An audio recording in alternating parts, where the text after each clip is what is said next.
Although there weren't many Yuan-ko in this area, Meiling Mountain was located at the top of the mountain, which meant that there were lush forests and all kinds of complicated terrains. There were all kinds of hiding spots for Yuan-ko to hide in. It was almost impossible to eliminate Yuan-ko in Meiling Mountain. Originally, because of the existence of the dimensional crystal mine, Yuzhong City had planned to turn Meiling Mountain into an absolute safety zone. The people outside the city would be responsible for the large-scale mining of the crystal mine, while the sword-bearers would be responsible for protecting it. It was a good idea, but after several years of trial and error, he realized that it was not realistic at all. Even if the original Yuan-ko in Meiling Mountain had been eliminated, Meiling Mountain was located in an area that was prone to dimensional rifts. Every year, more than 100 small-scale dimensional rifts would erupt. Apart from bringing countless dimensional crystal ores to the Plum Ridge Mountain, these dimensional rifts also brought a considerable number of dimensional hubs. Every day, there would be new dimensional hubs entering this world through the dimensional rifts. During the few years that Meiling Mountain had been designated as an absolute safety zone, there might have been over 100 sword bearers stationed on Meiling Mountain. However, every day, hundreds of people outside the city would be killed by Yuan-ko who would suddenly jump out of the dimensional rifts. In a single month, there would be 3,000 casualties, which was even more than the death toll in the absolute safety zone that was 30 kilometers outside the city. As time passed, even if the people outside the city were killed, they would no longer be willing to run to Meiling Mountain to work. Over time, Yuzhong City had completely abandoned the plan of using people outside the city to conduct large-scale mining. Instead, they had switched back to issuing missions for the sword-bearers to conduct small-scale mining. The hovercraft was unable to ascend the mountain. After alighting at the safety camp at the foot of the mountain, Gohan and the others were led by Luo Fan and officially entered Meiling Mountain. This was the first time in their lives that they had lived outside the city. There were many dimensional crystal veins on Meiling Mountain, and they were also very messy. It could be said that the entire mountain could contain scattered dimensional crystal veins. This was because when a dimensional rift opened, the sword essence leaked out from the dimensional rift and seeped into the surface. It would then fuse with ordinary soil and rocks to form a vein. In other words, as long as a certain location had a dimensional rift, there would definitely be a dimensional crystal vein there. The only difference was the amount of the vein. It was estimated that as an area with high occurrence of dimensional rifts, there had been several 100,000 dimensional rifts erupting here in the past 1,000 years. The frequency of these several 100,000 occurrences was evenly spread out on Meiling Mountain. Almost every inch of land had experienced a dimensional rift eruption. The entire Meiling Mountain contained dimensional crystal veins, but most of the dimensional rifts erupting were too small. The dimensional crystal veins that were produced were not even worth mining. Currently, there were about 700 mineral veins that could be exploited on Mount Meiling. Among them, more than 400 were small mineral veins, more than 200 were medium to small mineral veins, more than 20 medium to large mineral veins, and 3 large mineral veins. Yuzhong City had set up official camps on the 3 large veins of Meiling Mountain. Luo Fan was now leading his students to the Luoting camp, which was the closest of the 3 large veins. According to Luo Fan's plan, they would be staying at the Luoting camp for the next 5 days. After all, he was leading a group of newbies with 0 actual combat experience. He still had to do his best to ensure their safety and not do dangerous things like camping in the wilderness. On the way to the Luoting camp, after turning halfway up the mountain, an extremely impactful scene appeared in the eyes of everyone in Class 22694. On the left side of the road, a sinkhole that was more than 100 meters deep and several square kilometers in size suddenly appeared out of thin air. This sinkhole looked like a semicircular piece of ice cream that had been scooped out of a box of ice cream with a spoon. However, it was different from other naturally formed sinkholes. The soil was not the red soil that was unique to Jiangxi province. Instead, it was pitch black like the black soil in the northeast. It was reasonable to say that the black soil contained rich nutrients and was especially suitable for the growth of vegetation. However, in this sinkhole, not to mention trees, not even a blade of grass could be seen. It was a perfect illustration of what it meant to be barren. Seeing that his students were curious about this sinkhole, Luo Fan took the initiative to ask, "Students, do you know how this sinkhole was formed?" In response to Luo Fan's question, the students shook their heads, indicating that they did not know the reason. Luo Fan smiled knowingly. How could these students know the origin of this sinkhole? Now was the time for him to show off his rich knowledge. I know. Just as Luo Fan was about to open his mouth to explain, a very tactless hand reached out. When Luo Fan saw that it was Liuyan Ling, he could only smile bitterly. "Student Liuyan Ling, why don't you tell us how this sinkhole was formed?" Of course, this sinkhole was formed because of a battle. Look at this pitch-black soil. This is not naturally formed soil. This is all caused by evil magic. Looking at the situation, this sinkhole was formed at least 500 years ago, and the color is still so pitch-black. It seems like the source of this evil magic is a very powerful Yuan Ko. So, Liuyan Ling only analyzed the soil and found out that this sinkhole was formed because of a battle. She didn't know the true origin of this sinkhole. Looks like I still have a chance to show off. Luo Fan heaved a sigh of relief. Just as he was about to open his mouth to explain again, he was once again interrupted. "It's a Medusa. There was once a universe Medusa that fought with a sword wielder here." Gohan silently looked at some rocks at the bottom of the sinkhole. This was a really tragic battle. Medusa and a universe Medusa. Isn't that as powerful as an immortal sword wielder? A classmate exclaimed, "Oh my God, that's too scary. I heard that Medusa has magic that can absorb human souls. That's too scary." After hearing Gohan's words, the classmates instantly exclaimed. They didn't expect that a Medusa had actually fought here. Classmate Gohan and classmate Ao Lin are right. There was indeed a universe Medusa that fought with our sword wielder here. Luo Fan quickly followed up. 561 years ago, there weren't 3 major or veins on Meiling Mountain. There was only one large or vein, the Yellow Peak or vein.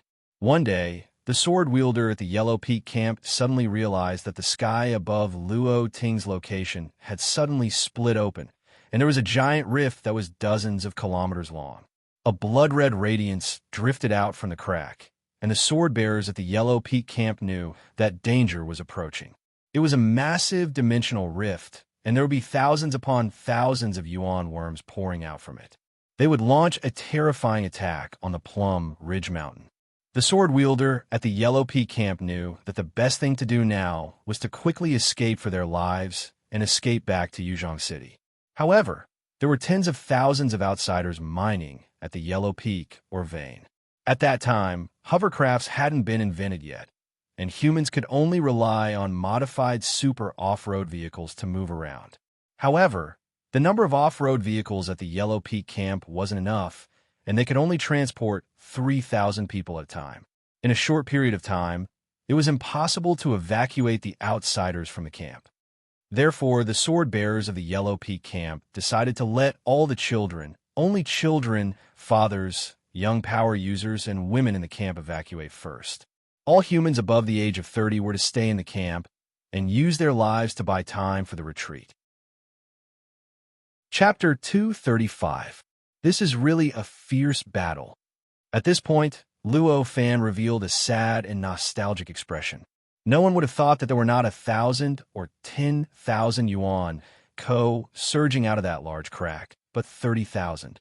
There were only 100 or so sword-bearers in the entire Wasp camp, and 90% of them were ancient sword-bearers and treasure sword-bearers. Only 7 famed sword-bearers and 1 spiritual sword-bearer were there. In the beginning, the sword-bearers were still able to defend the walls of the camp.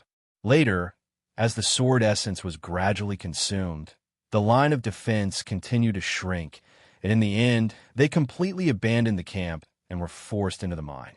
When they entered the mine, less than 30 of the 100 sword-bearers were left, while more than 7,000 outsiders had basically survived because they had retreated into the mine in advance. What followed was a long battle to guard the entrance of the mine. The 30 sword-bearers were divided into 3 teams, and it was hard to separate them from the Yuan Ko who were trying to attack from the entrance. Gradually, the three teams were combined into two teams, and in the end, there was only one team left with less than 10 sword bearers fighting bitterly there.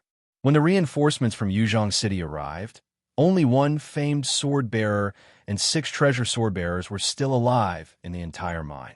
Although there were heavy casualties, our ancestors used all their blood to protect all the civilians so that these Yuan Ko could not take a step into the mine. Students, we must learn from the noble character of our predecessors and dedicate our lives and blood to protect the survival of our human race. We have our blood, and dye the flag of our sword bearers red. At this point, Luo Fan's voice had become impassioned, reminding Gahan of a joke from before the apocalypse. The red flag on our chest is dyed red with the blood of martyrs. Teacher, where's Medusa? Why haven't we heard the story of Medusa? A student asked loudly. This Luo Fan had been talking for a long time, but why hadn't he heard a single word of Medusa? Well, what happened next? Luo Fan glanced at the student unhappily and continued. Later, when the sword bearers who came to support repelled the Yuan Ko, who had occupied the camp and were about to help the survivors retreat, that Medusa appeared. This Medusa was too powerful. With just a glance, she could break through the defensive energy of a dozen ancient sword bearers and turn them into stone. Her hair could turn into poisonous snakes, and these poisonous fangs could ignore the sword bearers' personal shields and directly inject poison into the human body. The 500 or so sword bearers who came as reinforcements were about to die at the hands of the Medusas. Fortunately, the 7 heroes of Plum Ridge were returning from their expedition and passed by here. They immediately disregarded their fatigue and injuries and joined the battle against the Medusas, starting a fierce battle. The 7 Plum Ridge? That's a familiar name. I feel like I've heard it somewhere. One of the students said with a flash of inspiration. Of course, there are portraits of the 7 heroes of Plum Ridge in the fairy tales we read when we were young. I remember that the 7 heroes of Plum Ridge were the heroes of Yuzhong City. I think they did fight Medusa or something. Unfortunately, I can't remember it now, another classmate added. You're right. The 7 Plum Ridge are the heroes of Yuzhong City. Not only are they in our fairy tales, but they were also included in the new primary school hero class 3 years ago. It's called the 7 Plum Ridge Battled Medusa. Luo Fan patted the heads of the 2 students. The Plum Ridge 7 heroes are 7 sword bearers who have become sworn brothers. 5 of them are spirit sword bearers, and the other 2 are famed sword bearers. Their powerful, high-end combat power combined with the remaining 300 or so sword bearers was only able to fight evenly with the universe-level Medusa. The 2 sides fought for 3 hours from Awas camp all the way to the sinkhole. The 7 Plum Ridge were all heavily injured, and the remaining 300 or so sword bearers were reduced to less than 50. However, at that time, all of Medusa's hair was chopped off, and one of her eyes was stabbed. She was also heavily injured. No one knows how the final battle went. We only know that when the second batch of Yuzhong City's rescue force arrived, Medusa was nowhere to be seen. However, according to Jindy, who came to investigate the scene, Medusa was already dead. She was sucked back into the dimensional vortex. Teacher, what about the 7 Plum Ridge and the remaining sword bearers? How are they? A student raised his hand and asked. Dead, they're all dead. The one who answered wasn't Luo Fan, but Gahan. He stood at the edge of the sinkhole, the wind blowing against his clothes, causing Guhan's robe to flutter like a flag. Do you see the 7 statues at the bottom of the sinkhole? Gohan pointed at the bottom of the sinkhole, and the others followed his gaze. Although they couldn't see it clearly, there were indeed 7 statues standing there, each in a different position. They looked very lifelike, as if they were in the middle of a battle. Beside the 7 statues, there was a huge stone tablet that looked solemn and dignified. These must be the statues and stone tablets built by later generations to commemorate the 7 Plum Ridge. A student speculated after seeing it. The stone tablets are, but the statues are not. Gohan said lightly. What do you mean? The student scratched his head, not understanding the situation. The stone tablets were built by later generations, but the statues are not. These statues are the seven plum ridge themselves. As soon as Gahan finished speaking, the students standing at the edge of the sinkhole collectively took a step back, their eyes filled with fear. According to Gahan's explanation, these seven statues were the corpses of the seven plum ridge. They were the corpses of the seven plum ridge after being petrified by Medusa. A few students turned their heads to look at Luo Fan, hoping to get a denial from Luo Fan. However, Luo Fan only nodded with a gloomy expression, proving Gahan's words. These seven statues were indeed the corpses of the seven plum ridge. In the battle with Medusa, they were targeted by Medusa's eyes and turned into statues. The Sword Committee originally planned to collect these seven statues, but their families strongly disagreed. They said that since their father or mother chose to become a statue for humanity, then they should stand at the place where they fought and watch humanity grow stronger.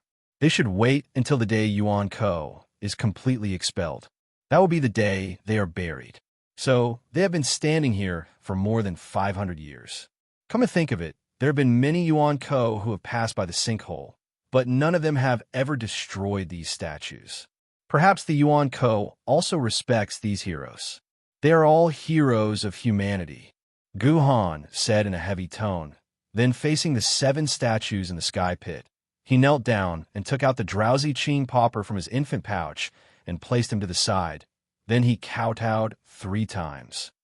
That's right, they are our heroes. When Song Hama and Lian Ling saw Gahan's action, they looked at each other and knelt down at the same time, kowtowing to the 7 heroes of Plum Ridge. Seeing Gahan's action, the other students were greatly moved. One after another, they followed Gahan's example and knelt down towards the 7 heroes of Plum Ridge. They kowtowed respectfully, including Luo Fan. However, none of the Sword Maidens knelt down, including Cast Cloud, Iron, and Heaven's Inquisition. They only looked at the 7 statues. Sword Maidens were humans' best friends and battle partners, but they were not humans. They would not kneel to human heroes. In their lives, they would never kneel to anyone or anything other than their swordsman. However, it seemed like there were some exceptions. When the poor boy woke up in a daze and saw Guhan kneeling on the ground, he foolishly wanted to follow suit. In the end, he was picked up by Guhan and stuffed back into his infant breeding pouch. Afterward, the journey to the Luoting camp was relatively smooth. There are no instances of Yuan Ko blocking the way, and they entered the camp without a hitch. The Luoting encampment was the second large-scale encampment in the Plum Ridge Mountain. The rise of the Luoting encampment was due to the large-scale dimensional rift that caused the war back then. That large-scale dimensional rift that stretched for dozens of kilometers had created a large-scale Luoting dimensional crystal mine that stretched for dozens of kilometers. It had also allowed the Luoting encampment to flourish and become the largest of the 3 large-scale encampments. Although the Luoting camp was called a camp, it was actually similar to a small town. It had hotels, restaurants, department stores, and other functional buildings. If one did not have much money, they could also set up tents in the central plaza of the camp. If one wanted to live in a better and safer environment, they could stay in the hotel in the Luoting camp. As a group from class 22694, it was naturally impossible for them to stay in any hotel. Luo Fan found an empty space in the central plaza and asked Gahan and the others to take out their dimensional tents from the dimensional pocket and set them up on the empty space. This would be considered as occupying this territory. When Gahan arrived at the central plaza, it was around 11 a.m. He scanned the entire central plaza and noticed that there were plenty of tents. There were at least 100 or 200 of them. This meant that there were at least 100 or 200 sword bearers gathered in this camp, and this did not include those sword bearers who chose to stay in the hotel. After Luo Fan announced to all the students that they would gather at the campsite at 1 o'clock in the afternoon, he leisurely went to an unknown place. At this time, there was still some time before the mealtime. Guhan hugged Qing Jian and went into his tent. This dimensional tent looked small, no different from an ordinary tent. However, when he walked in, he realized that the space inside was much larger than it looked from the outside. There was a soft mattress, a kitchen, a dining table, a bathroom, and even a television. It was considered a warm little home. It was not much worse than those hotel rooms. Qingpin, did you brush your teeth today? Gohan placed Qingpin on the dining table and pinched her nose. No, Qingpin said proudly. Qingpin only woke up now, so I didn't have the time to brush my teeth. What the hell is there to be proud of? Gohan picked up Qingpin again and pressed her, who was struggling, to the side of the sink.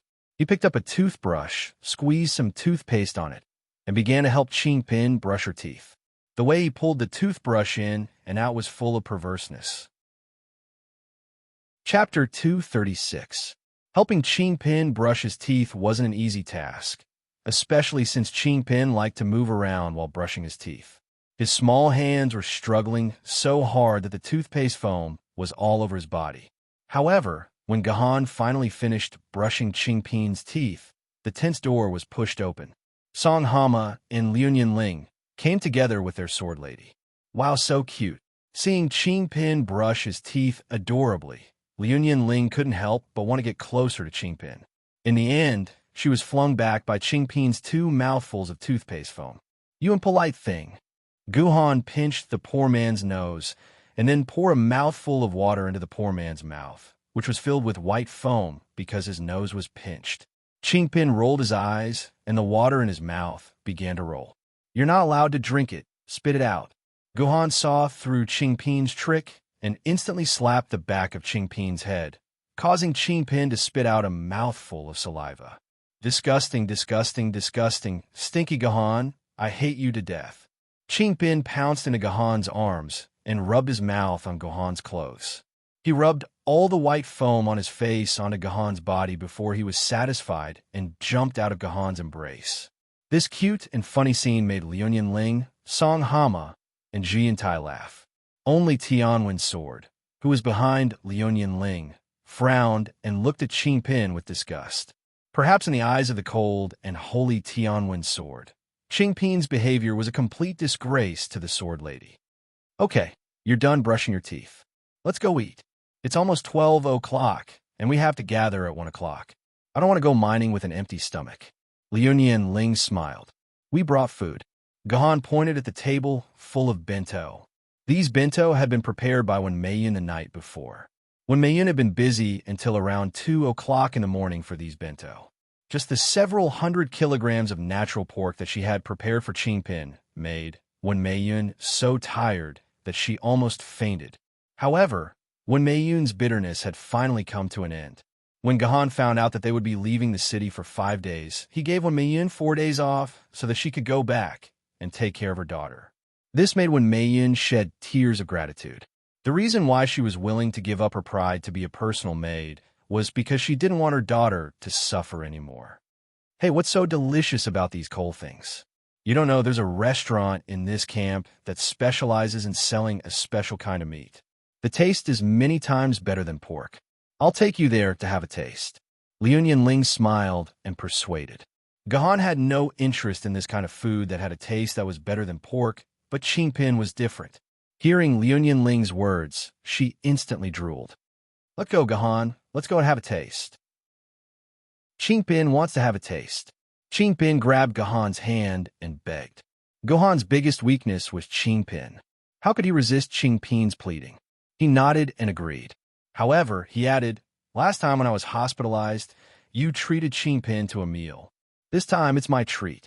You're not allowed to refuse, otherwise I won't go.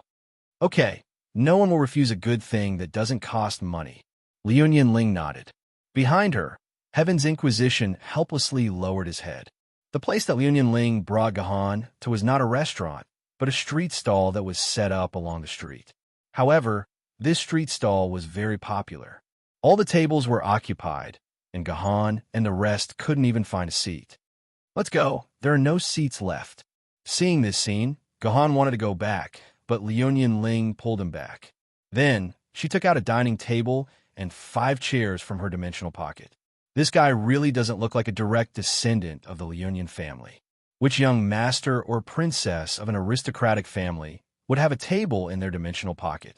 Sirs, what would you like to eat? The stall's waiter seemed to be used to seeing swordsmen who brought their own tables and chairs. He quickly scurried to the table and asked, "Hand over the meat that's hundreds of times tastier than pork." Pin, who was sitting on the table, raised his hand and shouted. The waiter smiled when he saw the cute Pin. "All right, how much would you like to eat? Just give me 20 caddies first. If it's not enough, I'll add more." Considering Pin's appetite, Gahan was being polite when he said 20 caddies. Didn't he see how Pin glared at Gahan the moment he heard 20 caddies? "Ha! Ha!" The waiter laughed dryly. "Since it's your first time here, you might not know that our meat is a little expensive." "Expensive? How expensive can it be? More expensive than natural pork?" "Let me tell you, Pin's smelly Gohan is rich. Isn't that right, smelly Gohan? We're buying it by 2. One tael is 1,000 yuan. The waiter smiled bitterly and reported the price. This price almost made Song Hama fall to the ground in fright. Mother of Kur, he's selling it for 1,000 yuan per tael. This is more profitable than robbery. 10 taels is equal to 1 caddy. This ghost meat is sold for 10,000 yuan per caddy. Gohan said, 20 caddies, that's 200,000 yuan. Even if Gohan sold himself, he wouldn't have 200,000 yuan. He still owes Liunian Ling 3 million yuan. Hearing this price, although Gohan was not as scared as Song Hama, he was also surprised. Only Liunian Ling was very calm. Not to mention 10,000 yuan per caddy. Even if it was 60 million yuan per caddy, Liunian Ling, would still eat it as a snack. You might not know, but this meat is caught by people outside the city risking their lives on Miling Mountain. On average, 1 life is sacrificed for every 200 caddies. It's not expensive to sell it for 10,000 yuan per caddy. If you want to eat it, you usually order a few caddies per person and then enjoy it with other dishes. All right, bring 1 caddy to have a taste first. Then get 7 or 8 good dishes. Go. Liunian Ling waved her hand, and the waiter left with a smile. 10 minutes later, all kinds of dishes were served. He didn't care about the others. The only thing that interested Gahan was what kind of god this 10,000 yuan per caddy meat was. In the end, when he took a look, it was indeed an animal that was less than the size of a palm. It was spread out in the bowl like a piece of skin. When he tasted it, it was indeed many times more delicious than pork. The meat was fresh, tender, firm, and bouncy. Especially the small lump of meat on the 2 legs, it was even more delicious. When cooking, he also used all kinds of chilies as ingredients. After 2 or 3 bites, he was sweating because of the chilies. Carefree. Even a person like Gahan, who didn't like good food, ate 3 in one go, let alone a foodie like Pin. Almost half of the frog meat was eaten by this foodie. Alright, Gahan also noticed that Tianwen Jian also ate a lot. Although she also had a face of disdain when she ate, the bones in front of her were not much less than Pin's. After finishing the food in the pot, Pin's gluttony was completely hooked. His eyes were constantly emitting cute rays of light as he looked at Gahan. His meaning was very obvious. Hurry up and order more for this cute guy to eat. This cute guy hasn't had enough yet.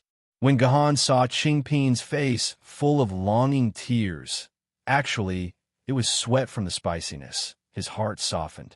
He wanted to ask the waiter to serve more. Before he could say anything, he was pulled by Liunian Ling, hinting Gahan not to say anything. "Sister Ling, you're here. I finally found you." A gentle voice with a hint of surprise sounded. Gahan turned his head and saw that it was actually Su Tianyuan, whom he met this morning. He had also rushed to Luoting camp. When they met on the road in the morning, Su Tianyuan knew that Liunian Ling was going to Miling Mountain to mine. He immediately said that he would chase after her and wanted to get on Liunian Ling's hovercraft.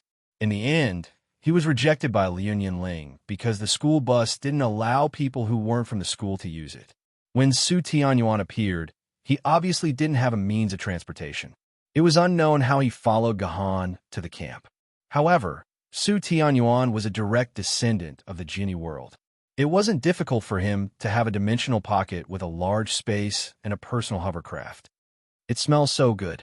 Sister Ling, are you eating? Wouldn't it be nice to give me a pair of chopsticks?" Su Tianyuan didn't stand on ceremony and directly asked for a pair of chopsticks. Of course, it's not a problem to give you a pair of chopsticks. After all, we're childhood friends. However, as you can see, my friends and I have already finished eating. You have to pay for your own food. Liu Ling kicked Gohan's chair beside her. Gohan tactfully moved to the side and gave his seat to Su Tianyuan. Liu Ling very skillfully put her arm around Su Tianyuan's shoulder, who had just sat down beside her. Come. Let me recommend something delicious for you. What's that meat? How about I give you 20 caddies? Great. Su Tianyuan took out a fan from his pocket and waved it. He was suitably handsome. He didn't even blink when he ordered 20 caddies. Therefore, under the waiter's doubtful gaze, he ordered another 20 caddies. Then, Liu Ling instantly forgot that it was Su Tianyuan who ordered it for her.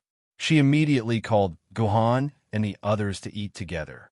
When Su Tianyuan slowly finished 3 of them, the rest were directly eaten by the 2 sword maidens, Qingpin and Heaven's Inquisition. In response, Su Tianyuan perfectly displayed the manners of a young master of an aristocratic family. He didn't get angry at all. Even when the waiter came over to collect 200,000 yuan from him, he didn't show any signs of displeasure. That's enough, Su Tianyuan. Stop pretending. Tell me, why did you come to find me?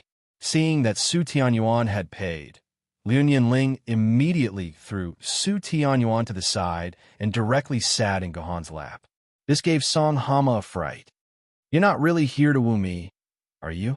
Liu Ling raised her eyebrows and gave Gohan a kiss on his face. This is my man. Then, she gave Qingpin a kiss on his face. This is my precious daughter with my man. Chapter 237. Song Hama, Cast Cloud, Iron, Heaven's Inquisition, and the others all had their eyes wide open. They were prepared to enjoy the show of the year. They wanted to see how the young master of the noble Confucian family would deal with Gohan, a nobody who overestimated his own capabilities. However, Su Tianyuan didn't seem to care. He calmly took a sip of tea and said, "It's fine. Wild grass has its own tenacity. Sister Ling, it's good for you to go out and have a taste of wild grass. You can even have children. Our family of 4 can live happily together." What the hell? A family of 4 living happily together? Song Hama almost spat out a mouthful of blood. Qingpin, who was eating the last bit of frog meat, raised his head in confusion. Gohan, what do you mean by family of 4? Do you want Qingpin to have 2 babies for you? Be good and eat the meat. Waiter, give me another 20 kilograms. This Mr. Su Tianyuan will pay the bill. Gohan didn't get angry. He just ordered another 20 kilograms of frog meat. Qingpin cheered, and his attention was completely attracted to the frog meat. Liu Ling was also very calm. She seemed to be very used to Su Tianyuan's jumpy personality. All right, brother Su Tianyuan, we've played together since we were young. Do you think I don't know what you're thinking? Your heart isn't with me, but with Sister Wu Yue. Don't tease us husband and wife. Dong. Su Tianyuan's expression darkened when he heard Wu Yue's name. He slammed the bowl on the table. Sister Ling, you guys eat first. I have something to do. I'll look for you when it's time to mine. After saying that, Su Tianyuan left without any hesitation. It was as if Wu Yue was his reverse scale and couldn't be touched easily. Damn, what a loss. The 20 kilograms of frog meat I just ordered ended up in my own hands. Gohan felt bitter in his heart, but his expression didn't change. He could be said to be the model of a masked man. In a while, all of you will go out to mine. However, I won't bring you out to mine like how I brought you to the camp. You will have to complete this task on your own. As for me, I will stay in Luoding camp and deal with all kinds of unexpected situations. You can move alone or in a group. In short, in these 5 days, you are free to decide how you want to complete your mission. I'm only responsible for bringing you back to the Swordbearers Mission Center on the last day. At that time, if any of you can't complete the 3,000 quarks of dimensional crystals required by the Miling Mountain Dimensional Crystal Mines mining mission, then I'm sorry, but you'll receive a failing grade for this assessment. This will ultimately affect the overall evaluation the school will give you when you graduate. The overall evaluation Luo Fan mentioned was the evaluation the school would give the students after a year of study. Meanwhile, the various large swordsman organizations or teams would select people based on the evaluation of the swordsman. It was similar to a large company looking at a university student's 1 or 2 diplomas. Those with a high overall rating would have a higher chance of being selected by sword-wielding organizations with excellent benefits, while those with a low overall rating would have no choice but to go to inferior organizations and units, and their benefits would be much worse. Therefore, the students who graduated over the years still valued the overall evaluation given to them by the school. It symbolized a perfect starting point. Students, pay attention to this map. Luo Fan took out a map of the Miling Mountain. Each part of the Miling Mountain was marked with 7 different colors on the front. The circle of dark red land that everyone can see is the Luoting camp where we are now. Red means that the dimensional crystal mine is the most abundant. However, Yuzhong City is in charge of mining the Luoting mine, so everyone must remember not to enter the dark red area to mine. The next level is the red mine area. There are a total of 2 red mine areas near Luoting.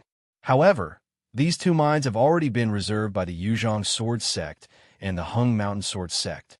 Mining there will be the protection of the 2 high-level swordsmen from these 2 sword sects, so the safety factor is very high. However, 90% of the crystal ores mined will have to be handed over to these 2 sword sections. You will only get 10% of the crystal ores for yourselves. The crystal ores obtained this way may not even be as much as those from the inferior ore veins. After 5 days, it is almost impossible to gather 3,000 quarks of dimensional crystal ores. I suggest that all of you go to these golden ore veins. The compass pointed at the 4 golden areas on the map. These ore veins are all medium-sized ore veins. 2 of them have been contracted by some organizations, while the other 2 are public ore veins. Everyone can mine them, as long as you hand over half to the council as management fee. I personally suggest that all of you go to these 2 ore veins to mine. First, the ore veins here are rich enough. Even if you hand over half, as long as you're diligent, it will be relatively easy to gather 3,000 quarks. Second, there are quite a lot of swordsmen gathered here. With Yuan Ko barging in, the danger will be much lower if they work together. This is suitable for newbies like you. As for the dozen or so yellow areas nearby, the ore veins are relatively sparse, and there are no forces occupying them. You can mine as you wish without having to pay management fees to anyone. This way, the harvest is actually a little more than in the golden areas. But remember, there are very few swordsmen in these areas. There may be less than 5 swordsmen in 1 ore vein. Once a ghost or soul level Yuan Ko barges in, you are very likely to lose your life there. This is the ban that I have imposed after being a teacher in charge for 5 years. Many arrogant fellows have died in these yellow areas. If you insist on mining there, I will not stop you. You are on your own. As for these dark green, and blue areas, the ore veins in these places are sparse. It is normal to not be able to dig a crystal or in a day. Moreover, the location is remote, and Yuan Ko appears frequently. If you go there, you will just be courting death. Luo Fan casually drew a cross on these 3 colored areas. This is the land of death. If you don't want to live, you can give it a try. One last reminder. If you see a mouse level Yuan Ko who is alone, you could try it. If you meet someone above the mouse level and there are no teammates around, don't think too much. Let your sword maidens restrain the opponent and then run desperately toward the crowd. That is the only way to save your lives. I will be nearby. If there is any life-threatening situation, contact me with your personal terminal. I will rush over to save you. If there is any situation, the premise is that you are still alive when I arrive. All right, dismissed. I hope that 90% of these newbies can survive. Luo Fan shook his head and left into the distance. Although Class 22694 had only been established for a short period of time, small groups were born very quickly, from 2 to 6 people in a small team formed in a short period of a few minutes. Naturally, Gahan formed a small group with Liunian Ling and Song Hama. When they finished organizing and were ready to set off, the other groups had also formed. However, there was a student named Gu Xiao who stood there awkwardly. His interpersonal skills were not very good. After such a long time, he did not make any friends in the class. Therefore, no one took the initiative to invite him, and he was left behind. This was a very common thing. Regardless of the era, every class would have this kind of unsociable and solitary student. However, in a stable society, it might not be a big deal to be alone. However, in this world full of crisis and the possibility of death at any time, being alone meant that the death rate would greatly increase. Gushio really wanted to find a group to be with. In fact, as long as he took the initiative to ask, most of the groups would accept him. After all, they were classmates. No one would not give face to a classmate. Moreover, one more person meant one more strength. Unfortunately, Gushio's unsociable nature once again hurt him. When he hesitated and raised his head to find a group, all the groups had already left the square and were heading to their respective destinations. Gushio had no choice but to bite the bullet and leave the camp alone. Gahan, where are we going? Gohan's group moved forward silently under Gahan's lead. However, when she saw Gahan skip the golden or vein recommended by Luo Fan, Song Hama could not help but ask. Here, Gahan pointed to a yellow or vein. The location of this or vein on the map was quite remote. It was surrounded by some green and blue or veins. Only this yellow or vein was here, which meant that it was in an isolated position. Once there was danger, apart from the sword bearer of the Orvain, Gahan's team would not be able to get any help in a short period of time. Gahan, I think we can. Song Hama was interrupted by Liunian Ling halfway through his words. Here is good. Let's do it here. I didn't expect you to have such a good taste, hubby. After calling Gahan hubby for the first time, Liunian Ling seemed to fall in love with this title. She even stopped calling Gahan and directly used the nickname of hubby. I've been here once. Although this place is marked as a yellow or vein, the production is actually close to a golden or vein. As long as we're lucky, we might be able to collect 3,000 quarks after digging here for a day. Liunian Ling laughed. Why is it like this? Why is the reserve here so high? Song Hama was puzzled. Oh, because this place is too remote and the primary wall is not stable. The chances of dimensional rifts appearing are very high, and the death rate is also very high. Normal sword bearers are not willing to come here to mine, and there are very few who mine here. After a long time, the reserve will naturally catch up to those rich ores that have been mined crazily. We can change to another place. Song Hama sighed silently. He had a feeling that there might be a big problem if he went here, but he could not be stubborn about this skilled and courageous couple. Chapter 238. The Orvain that Gahan had chosen was called the Lion Peak Orvain. At the foot of a mountain that looked like a lion, there was a medium-sized dimensional crystal or vein that stretched for several kilometers. Unlike most of the ore veins that were buried underground and needed to be excavated, the main ore vein of the Lion Peak or vein was hidden in the surrounding high mountain rocks.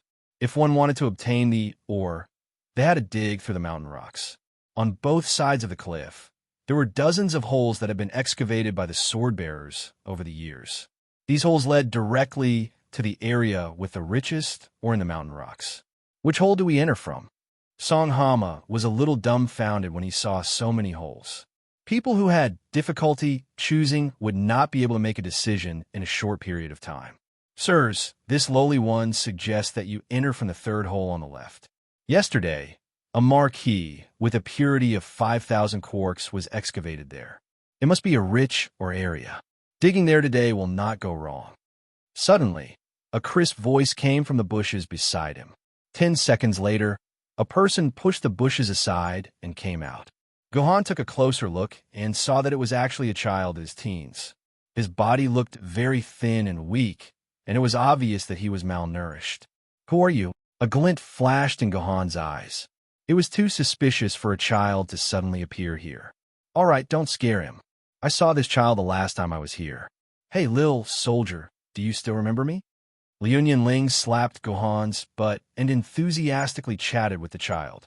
After a series of exchanges, Gohan also knew why there was a child here. The base city no longer encouraged outsiders to work in relatively safe areas. especially in areas with high incidence of dimensional rifts like the Miling Mountain. Ordinary humans were simply courting death here. On the contrary, the Miling Mountain region's valuable dimensional crystal ores deeply attracted those bold outsiders who were not afraid of death. In order to earn enough money, even if the death rate was twice as high, these outsiders would still have the guts to barge in and try to make a fortune. This was the nature of humans. However, most outsiders would choose to mine in the deep red mining area controlled by the Yuzhong city government or the golden mining area controlled by large organizations. Those areas had a large number of sword bearers, and the safety factor was much higher. As long as one was lucky enough, one could earn a lifetime's worth of money in 5 years. Then, one could return to the city and enjoy a comfortable life without staying outside the city. This child called Lil Soldier was such an outsider.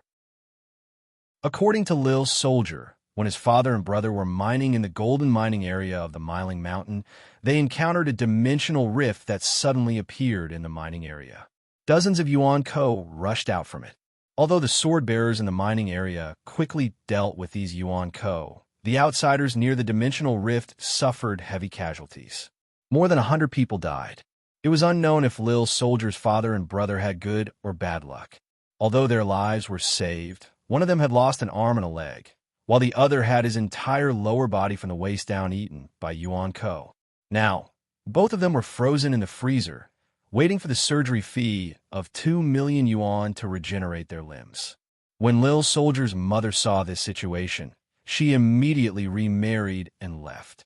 However, Lil Soldier gritted his teeth and ran to the Miling Mountain to continue his father and brother's old path of mining in the ore vein to earn money. Moreover, in order to raise the treatment fee as soon as possible, Lil Soldier braved the great danger and ran to the yellow zone. Even the bold outsiders wouldn't dare to stay in this area for a long time to mine. According to Lil Soldier, if he was lucky, he would continue to live and save up the treatment fee for his father and brother. If he was unlucky, he would just die and end all his troubles. He wouldn't have to continue living in this terrible world. After listening to Lil Soldier's story, Gahan had some faint admiration in his heart. He faintly empathized with Lil Soldier because he and Lil Soldier were both living for their loved ones. Similarly, Gahan held the mentality that he would either succeed in his revenge or die and end all his troubles once and for all. You stopped us to let us mine with you and protect you, right? Gahan said faintly. With one sentence, he saw through Lil Soldier's thoughts. That's right. I don't dare to ask for too much. I only hope that I can mine near the fuse sirs. Lil Soldier promises that I will definitely not disturb the fuse sirs. Lil Soldier said timidly. Sure, lead the way. Gahan nodded. Thank you, sirs. Thank you, sirs. Lil Soldier knelt on the ground and kowtowed a few times. Then he rushed into the mine excitedly. Behind him, Gahan shook his head and led the team into the mine. The Liamao mine was indeed a very deserted mining area. Walking in the mine, Gahan only saw 3 sword bearers. All of them were in a state of high vigilance. The 3 sword bearers brandished their tools as they mined, while their sword maidens held their long swords in their hands. They stood in positions with a good view of the surroundings, staring intently at the movements in every direction. Once there was any abnormal movement, they would be able to react immediately. When Gahan appeared, they all stared at him with great vigilance. After confirming that Gahan was not Yuan Ko, but a sword bearer, they were relieved and took the initiative to invite Gahan to mine with them. No, sir. The mine here has been mined many times, and it has become thinner. This is not a good place to mine, Lil Soldier whispered to Gahan. The soldier whispered to Guhan. Guhan smiled and declined the soldier's invitation. Then he moved deeper into the mineral vein. They walked for a few minutes, and Lil Soldier signaled for Gahan to stop. He pointed at the wall in front of them and said, Mister, the last Marquis's dimensional crystal with 5,000 quarks was dug up here. If we keep digging, we will be able to dig up more high-purity dimensional crystals. Okay, let's dig here. Gahan nodded. He took out the mining hoe he had bought from the camp and prepared to start digging. Because the dimensional crystal ores contained sword essence, The pickaxes made of ordinary materials had no effect on the rock walls. Only dimensional iron forged with dimensional crystal stone powder could dig through these rocks. Because of the dimensional crystal powder, these mining hoes were not cheap.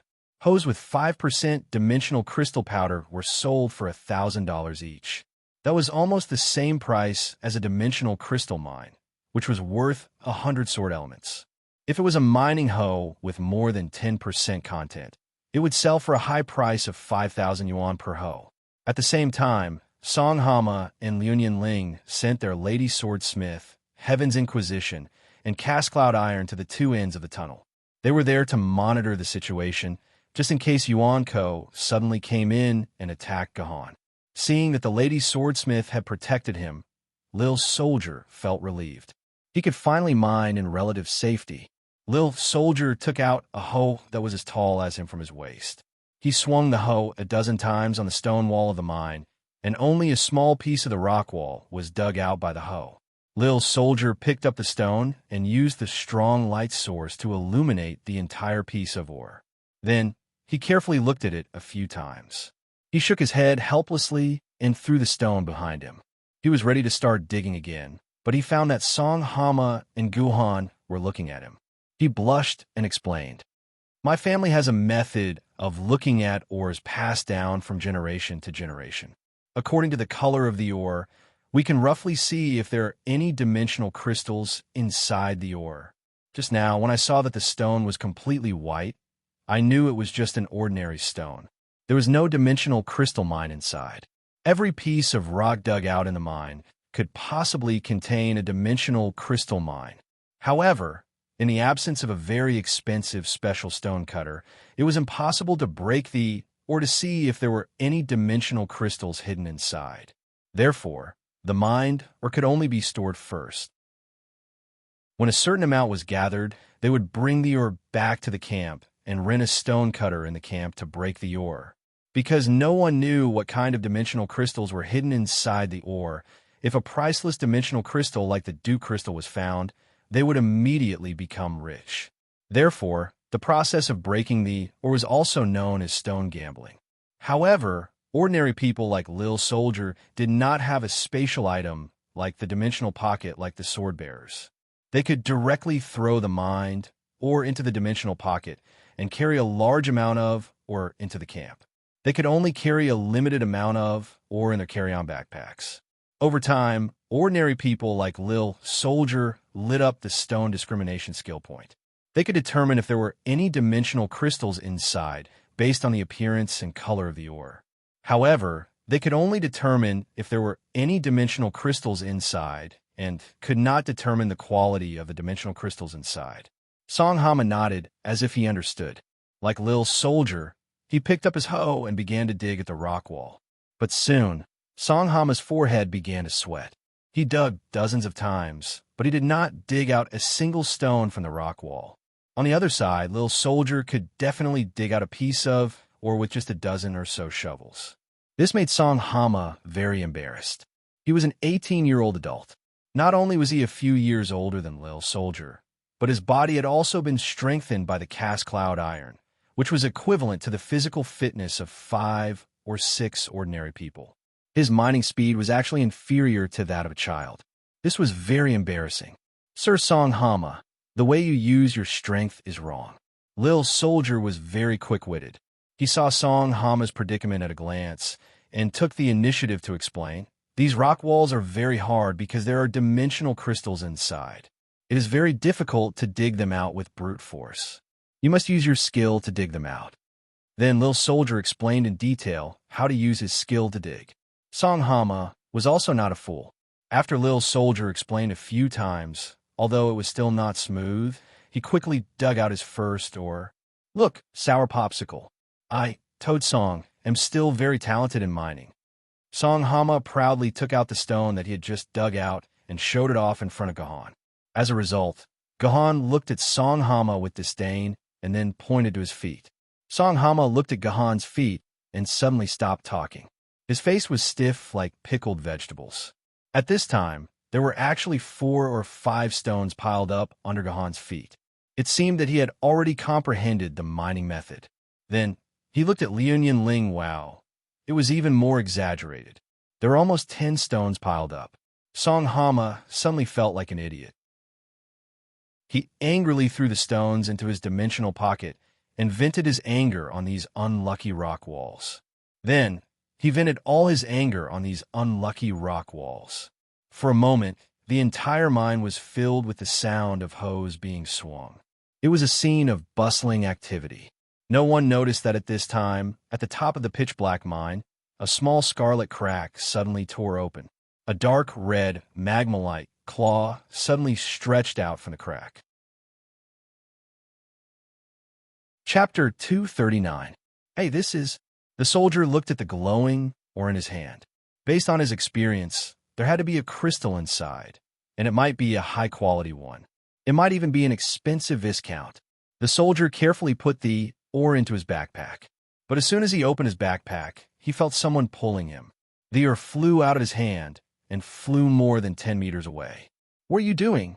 The grieving soldier wanted to say something, but in the next second, a ray of light shot at the place where the soldier had just been standing. With a flash of fire, the ground was melted into an egg-sized dent. Seeing this scene, the soldier was scared out of his wits. If the man had not pulled him away in time, he would have been shot through the head by the light and died. "Be careful. It's Yuan Ko." The soldier heard the sword wielder who had saved his life speak.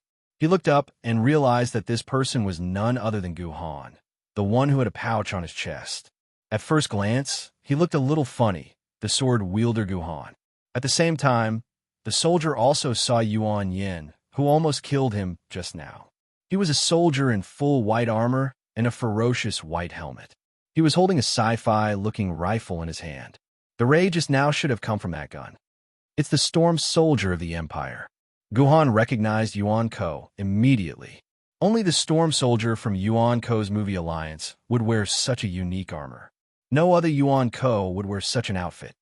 Storm soldier? Isn't that the ghost Yuan Ko? Hearing the storm soldier's name, Song Hama was a little worried. This was the ghost Yuan Ko, which was a level higher than the ancient swordsman Yuan Ko. There's nothing to be afraid of. The storm soldier's blaster gun will never hit an enemy. Liu Ling did not care about the storm soldier, because the storm soldier's combat record was hilarious. As the most common trash in the Yuan Ko movie Alliance, the storm soldiers were famous. However, the reason for their popularity wasn't because of how strong they were, but because the accuracy of their blasters was hilariously cute. According to statistics, the accuracy of the stormtroopers was around 0.3%. Another bottle of stormtroopers would be enough to destroy them. This was the case even when they were fighting as a group. They had once set a record for a team of 20 people to shoot an ancient sword wielder for 10 minutes, and not a single one of their shots had hit the target. Even though they were phantom soul puppets, which were above the ancient sword tier swordbearers, they could still be easily killed by ancient sword tier swordbearers. That was why they were known as white salted fish and white mascots, and were loved by many swordbearers. Heaven's Inquisition, I'll leave it to you. At this time, Sword Mistress Heaven's Inquisition, who had been standing guard outside, finally rushed over. Her expression was a little embarrassed and angry, probably because she had allowed Yuan Yin to sneak under her nose to the side of her swordsman. So Heaven's Inquisition used a killing move, aiming for the storm soldier's neck. The storm soldier panicked and raised his blaster gun to fire at Heaven's Inquisition. Unfortunately, the storm soldier had forgotten that his accuracy was lower than a salted fish's. He had clearly fired a shot at Heaven's Inquisition's chest, but the blast missed Heaven's Inquisition by more than a meter. It almost hit the soldier hiding behind Heaven's Inquisition. The charging time of a blaster gun was 1.5 seconds. This meant that within 1.5 seconds, the storm soldier would lose all ability to attack. This 1.5 seconds was enough for Heaven's Inquisition to reach the storm soldier's side and stab his sword into its body. Let me show you the art of swordsmanship. Heaven's Inquisition was indeed worthy of being the sword of Chu Yuan. I didn't write it wrongly. Yes, it's Chu Yuan. 1,000 years later, people would think so. Every move was elegant and graceful. It was filled with the aura of a scholar and was filled with the flavor of art. Seeing Heaven's Inquisition's elegant sword, the storm soldier felt that he could not avoid it and would be injured. However, his subconscious made him shake his head. Then the storm soldier was pleasantly surprised to find that the blade had brushed past his ear and not pierced him. At the same time, the storm soldier's blaster was fully charged. He aimed at the chest of the Tianwen sword, who was less than a meter away from him, and fired. Miss! If this was the game world, then this storm soldier would definitely be able to see this text appear above the enemy's head. It was less than a meter away, and even a weapon like the blaster could miss. The storm soldier's buff was truly terrifying. What happened next was rather hilarious. Heaven's Inquisition attacked 3 times in a row. Every move was executed in a graceful manner. However, he was unable to stab the storm soldier. It was as though the storm soldier was a super expert in the martial arts world. The problem was that the storm soldier's shooting accuracy was not much better than Heaven's Inquisition's. Sour Popsicle, what's going on?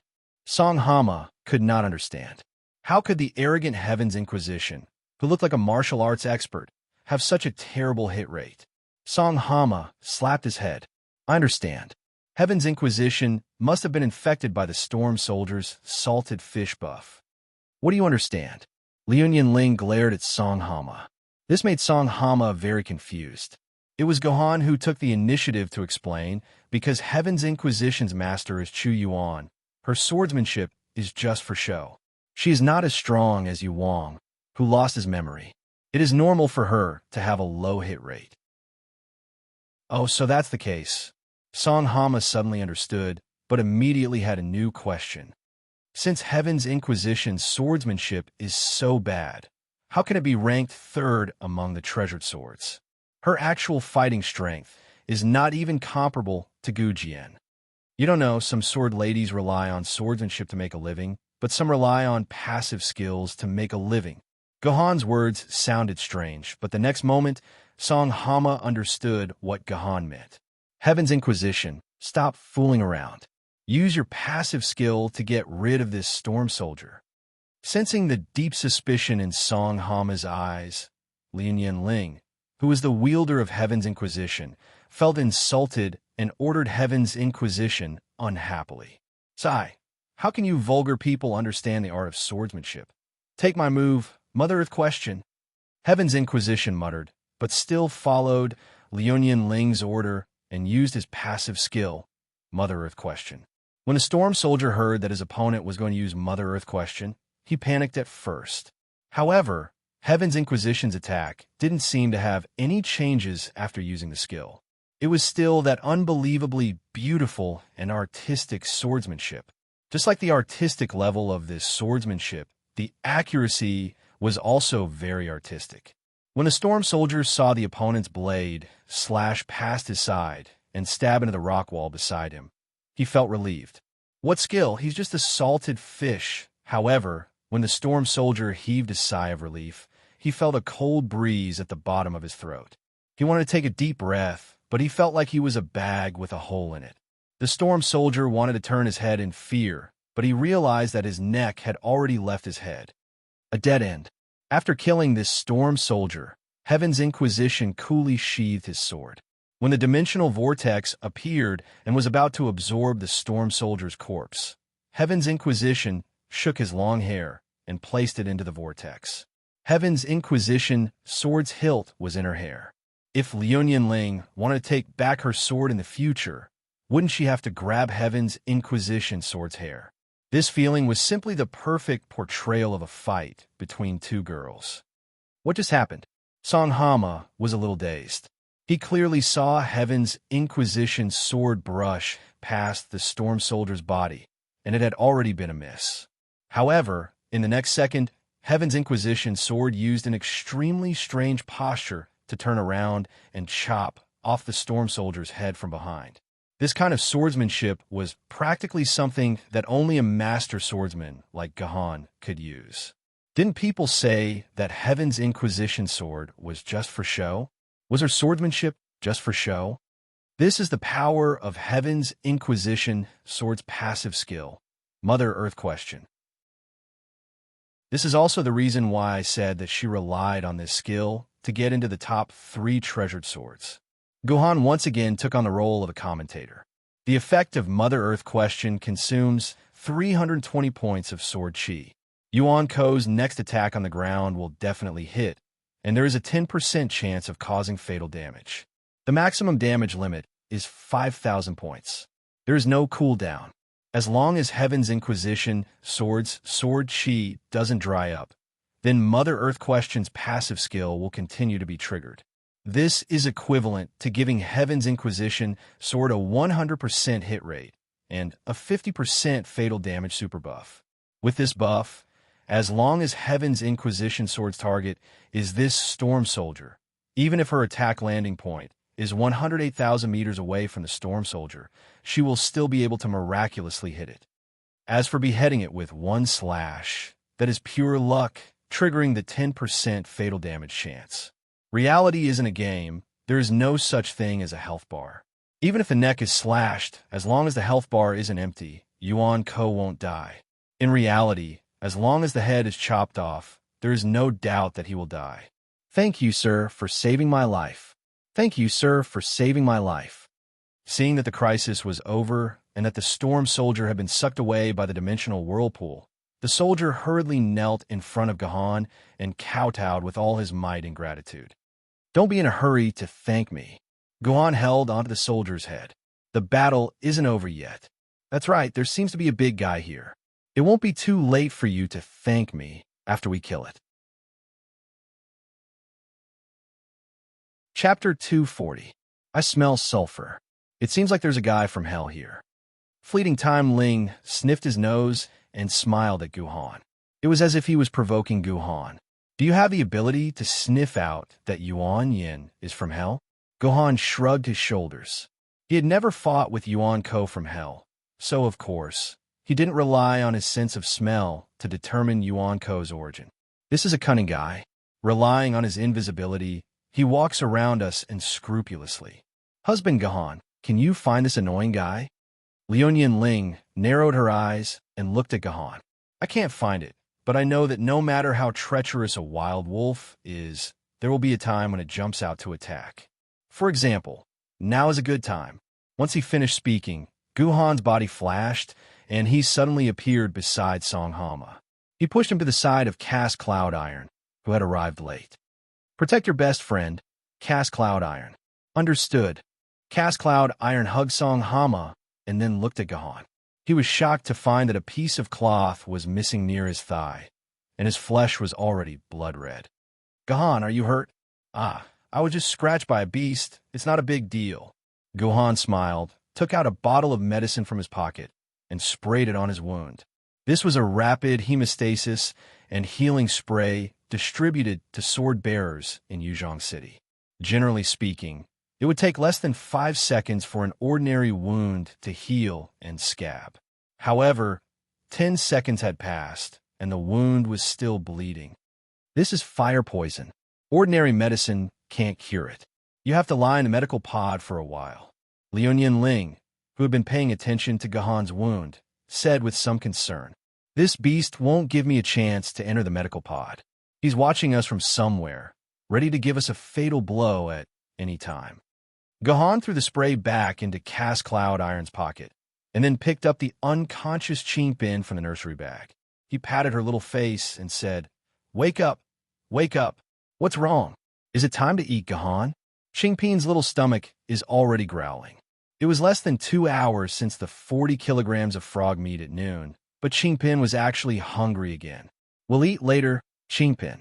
We're going to fight now, and there's a beast lurking around us. Can I borrow your body? Guhan and Qingpin discussed it. He let Qingpin transform into a sword. No, Qingpin can get rid of him by herself. Hearing Gahan want her to transform into a sword, Qingpin screamed and immediately became energetic. She jumped out of Gahan's nursery bag. The little one's body jumped into mine, and Qingpin's sword also appeared in her hand. Qingpin smelled the smell of 3 stinky dogs. 3? Liunyun Ling almost laughed out loud. In her perception, this time Yuan Ko was indeed a dog from hell. However, it wasn't 3, but only 1. 3. different from the laughing Liu Ling. Hearing Qingpin say 3, Gohan's eyes lit up. Qingpin, do you know where these 3 dogs are? Don't joke. How could Qingpin know? Liu Ling just wanted to say that, but Qingpin nodded hard. I know. Qingpin knows where these 3 stinky dogs are. Ah, stinky dogs, eat your grandma Qingpin's sword. Seeing Qingpin shouting and charging towards Liu Ling wanted to laugh again. Hubby Gohan, look after your Qingpin. How could that bastard be by my side? There has never been a Yuan Ko that could get within 5 meters of me without me noticing. When she said the word, Liu Ling's expression suddenly changed. She felt a huge murderous aura, as well as a strong smell of sulfur, charging towards her. The distance between them was less than 3 meters, and it seemed like it would reach her in an instant. At this moment, Heaven's Inquisition was still over 10 meters away from Liu Ling. It was too late to call for Heaven's Inquisition. In a moment of desperation, Liu Ling directly pulled out a crimson, long sword from her back and blocked in front of her. Then, her entire body was sent flying for 7 to 8 meters, crashing heavily into the stone wall. Ah, Grandma Qingpin, I found you. At the same time, Qingpin, who was brandishing the sword that was even longer than Qingpin, held it with both hands and stabbed it down with all her might at the empty spot where Liu Ling had been attacked. Qingpin had indeed used all her strength, and her little face was flushed red from holding it in. Awo, awo, awo. 3 mournful cries rang out at the same time. A crimson dog with 3 heads, about the size of 2 humans, instantly fell out of the void and fell to the ground. The side of its abdomen had been stabbed by Qingpin's sword. It's a Cerberus. Liu Ling, who was struggling to stand up, immediately recognized the origin of this vicious dog. It was a Cerberus from the Western world of Warcraft camp. Its 3 heads were simply too conspicuous, and there was no sword-bearer who didn't know of this terrifying Yuan Ko. This is going to be troublesome. Liu Ling spat out a mouthful of blood. The Cerberus was a peak soul-ranked Yuan Ko, and the demon beast that Gohan had fought before was a Yuan Ko of the same level. In other words, the Cerberus was even more threatening than the demon beast. The Cerberus was a legendary demon beast that guarded the gates of hell. It had 3 different heads and could release fire magic, dark magic, and necromancy magic respectively. Each head had the strength of a peak soul-ranked demon, and when it fought together, it was equivalent to 5 peak soul-ranked Yuan Ko. Its strength was already close to the Flood Dragon level Yuan Ko, which was equivalent to a famed sword-tier sword-bearer. Husband Gohan, don't go near him. Protect yourself and the toad. You're not a match for this Cerberus. Only my Heaven's Inquisition can deal with it. Liu Ling was speaking the truth. If Gohan was only an ancient sword-tier sword-bearer with less than 1,000 quarks of sword essence, he might be able to defeat this Cerberus unless he used all his trump cards. However, Gohan was now a sword-bearer with more than 2,100 quarks of sword essence. It would not be a problem for him to deal with this Cerberus. However, when he heard Liu Ling telling him to protect himself and that she would deal with this demon beast, Gohan felt a warmth in his heart. Was there finally someone willing to stand in front of him and protect him? Liu Ling was a direct descendant of the Liu family. She had many more tricks up her sleeves than he did. Moreover, her sword lady was the 3rd-ranked Heaven's Inquisition sword. It would not be a problem for her to deal with a Cerberus. That was why Gohan chose to listen to Liu Ling and stood quietly beside Song Hama and the soldier. He did not interfere with the battle between Liu Ling and the Cerberus. He only guarded Song Hama, lest he be killed by a sneak attack from the Cerberus. It was not an exaggeration to say that the Cerberus had the ability to kill Song Hama in an instant. Tui, Liu Ling spat out another mouthful of blood. Heaven's Inquisition, use Might of the Ghost. Show this demon from hell your ability to repel gods and ghosts. Understood. The Heaven's Inquisition sword shot forward and appeared beside the Cerberus. The Heaven's Inquisition sword in Heaven's Inquisition sword's hand began to emit a golden light. Even the powerful Cerberus could not help but take a few steps back in fear when it saw the golden light. It could sense that the golden light could cause a terrifying amount of damage to it. Might of the Ghost. The sword technique unleashed by the Heaven's Inquisition sword was as magnificent as art.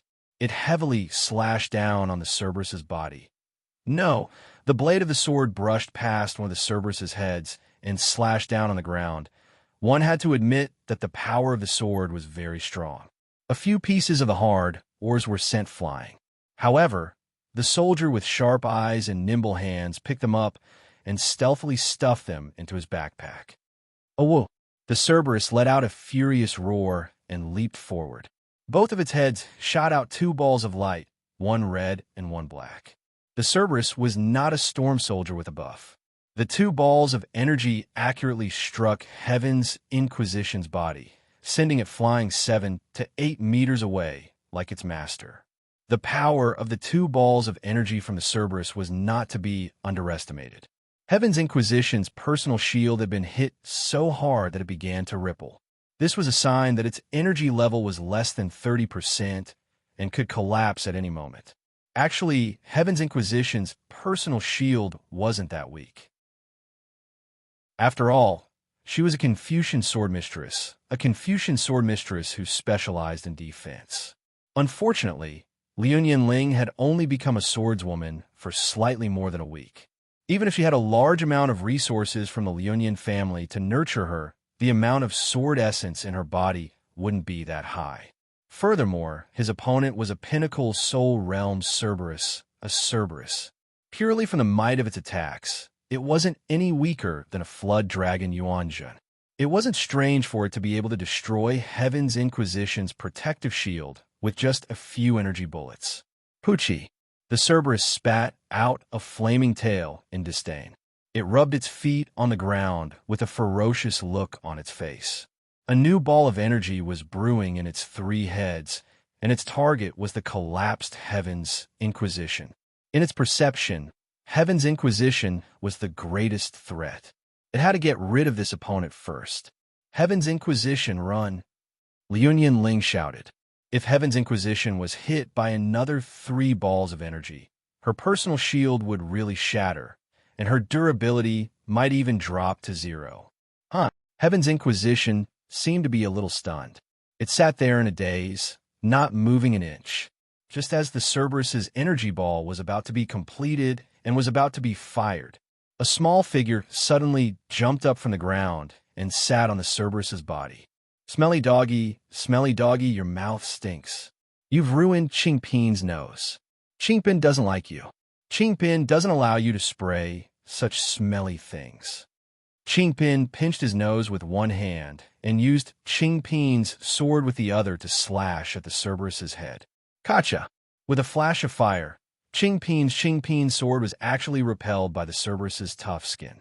He had almost forgotten to mention that, as a demonic beast from hell, the Cerberus fur could ignore the attacks of an ancient sword-rank sword lady. Although it wasn't injured, the Cerberus was very unhappy that it had been slashed.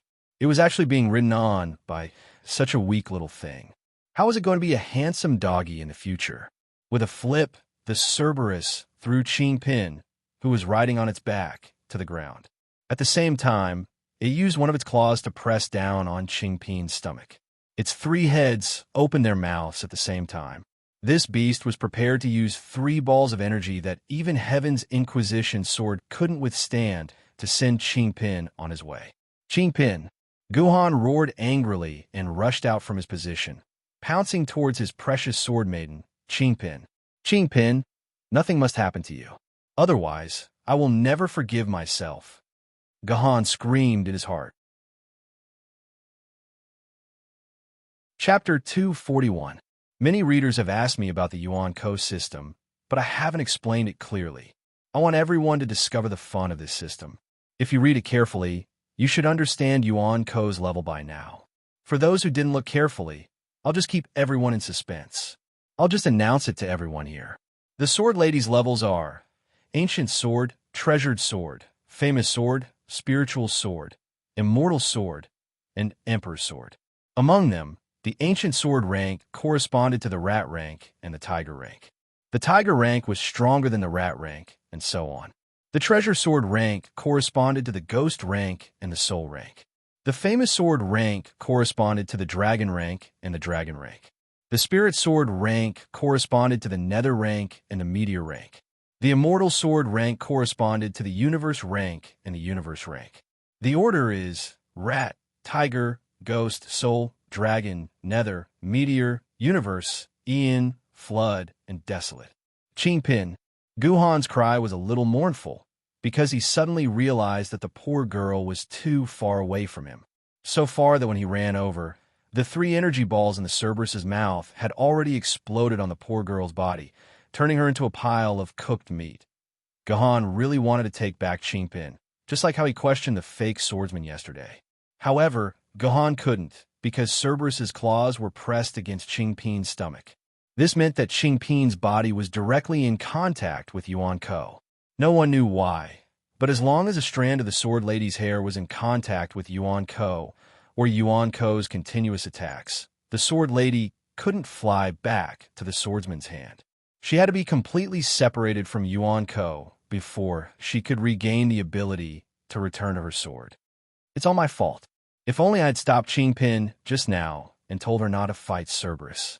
I forgot that this isn't a game world that will be closed for 3 days at most. This is a real world where death is possible. Even though Guhan was filled with regret, and even though he was running as fast as lightning, it was no longer of any use. The 3 mouths of the Cerberus had already opened to their widest extent, and the 3 energy balls of different colors had also expanded to their limits. In the next second, the 3 energy balls shot out and bombarded Qingpin's body. No! Guhan's trembling voice was unable to save Qingpin at all. There was only a popping sound and 3 energy balls of different colors. Wait, why was a popping sound? Shouldn't it be an explosion?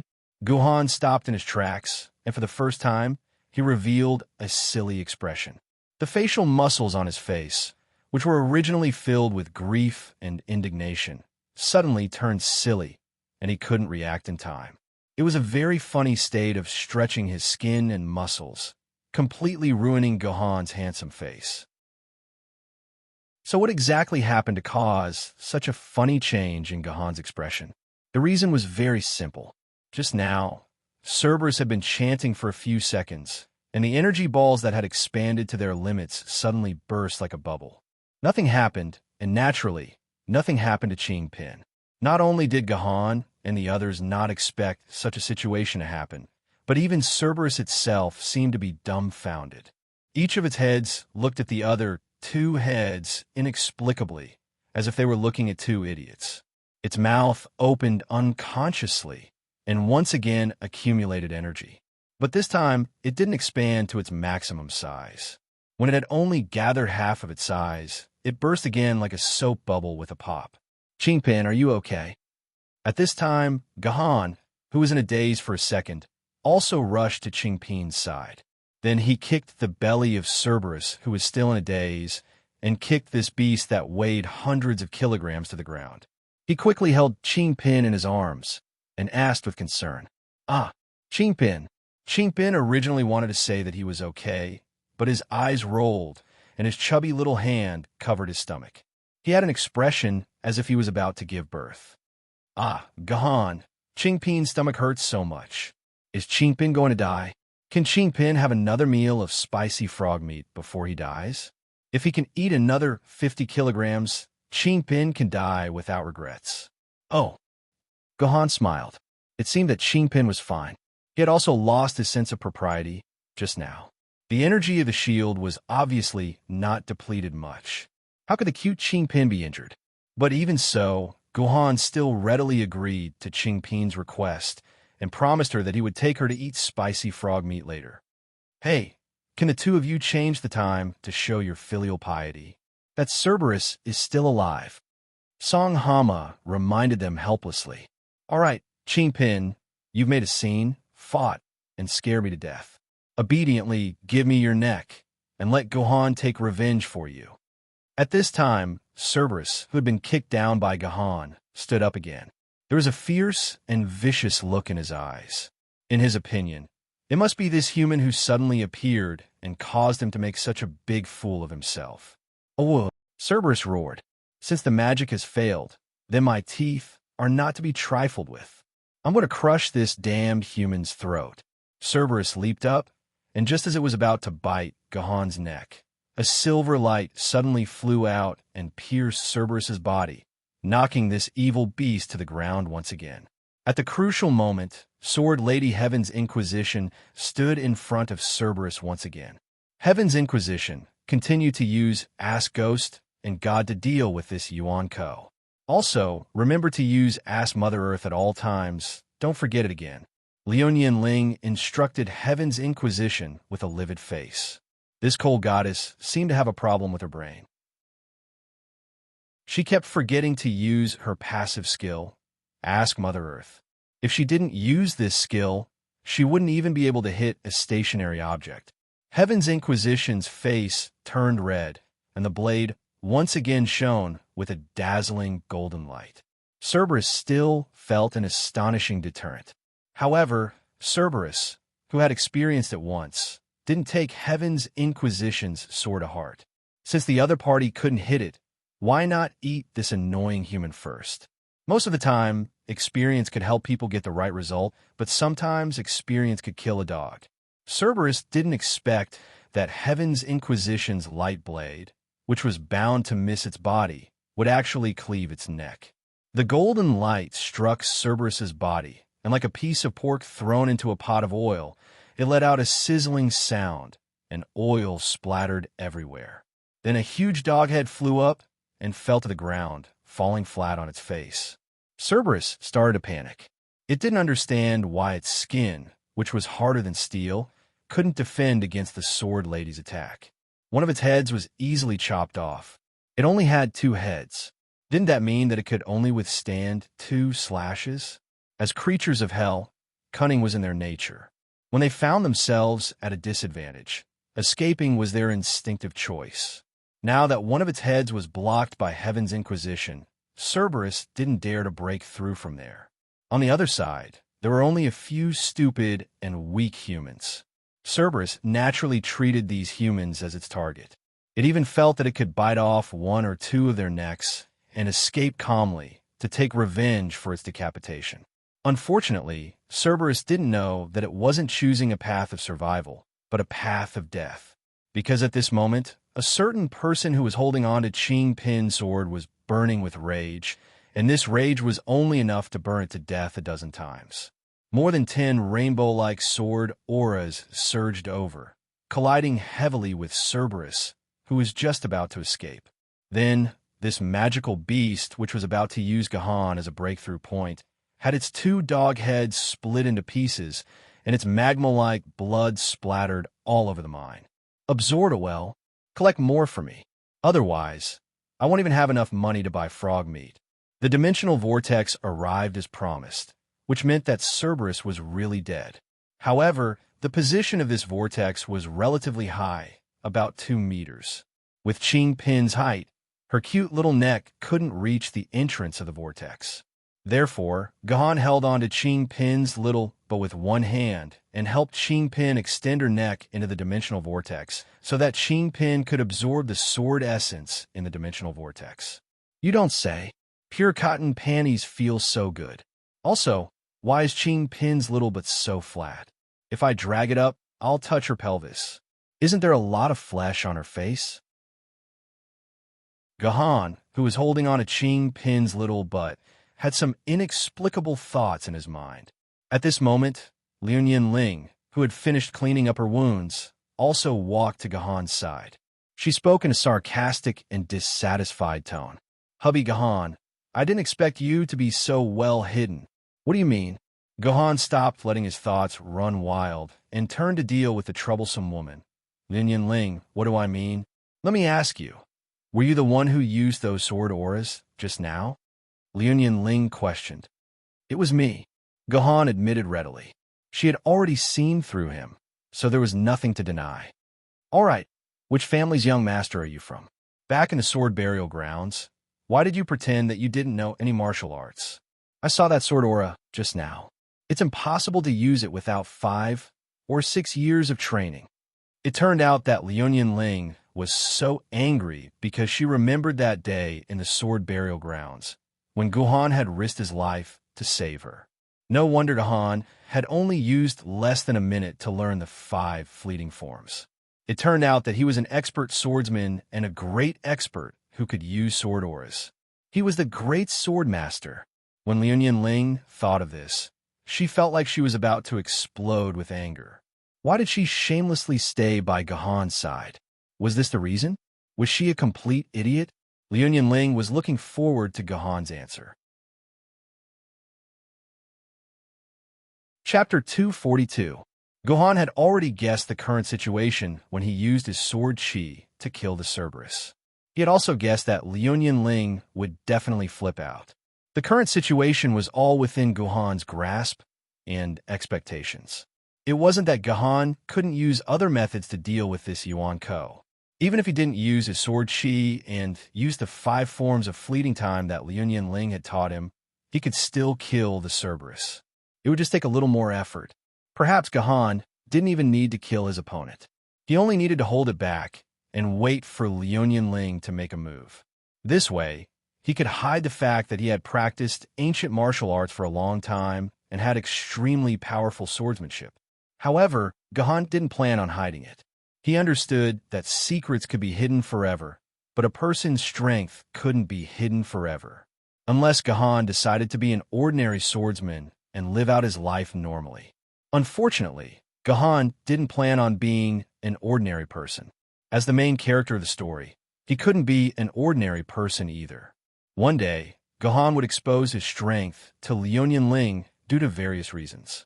Rather than passively exposing it when it was out of his control, it was better for Guhan to take the initiative now. That way, the initiative would be in Guhan's hands. This was because Guhan didn't plan on losing Liunyun Ling as a friend or as a self-entertaining husband and wife. In other words, he didn't want to lose Liunyun Ling, who was a good target for him to make use of. The Liunyun family could help him reach the peak quickly. Guhan hoped that was the case. Unlike most main characters who wanted to rely on their own strength to become strong, Guhan never objected to using their strength to achieve his goals. Whether it was living off a woman or relying on his wife, it didn't matter. Actual strength was the most important. When he stood at the peak of the world with strength that could sweep through the peak, who would dare to use such words to describe him? If it was necessary, Guhan didn't mind making his and Liunyun Ling's joking title a reality. Although Liunyun Ling wasn't good-looking, she was quite pleasing to the eye. Although she had the arrogance of a young miss, her heart was unexpectedly kind. If he could marry Liunyun Ling, it would be a good ending. Liunyun Ling would be a good wife. The most fortunate thing for Guhan was that he didn't have a woman he liked. This way, he wouldn't have to struggle between profit and love. As for Qing Pin, King Yu, it didn't matter. Even if the sword bearer and his sword lady slept on the same bed, it wouldn't be a big deal. The relationship between a sword bearer and a sword mistress was a relationship that transcended love, and the relationship between a sword bearer and a sword mistress was also a physical relationship that transcended ordinary physical relationships. In short, under the continuous guidance and indoctrination of the Sword Council for 1,000 years, human wives could very naturally accept their sword bearer and his sword mistress, maintaining a negative distance. It was just like how women in ancient times perfectly accepted the feudal dregs of having multiple wives and concubines, and would feel ashamed if their husbands had fewer women. Guhan had to maintain a good relationship with Liunyun Ling. He had to ensure that this relationship would last for a long time. So, he had to reveal the problem of his swordsmanship as soon as possible. The longer he held it in, the more troublesome it would be to deal with it. Didn't you see those melodramatic love dramas?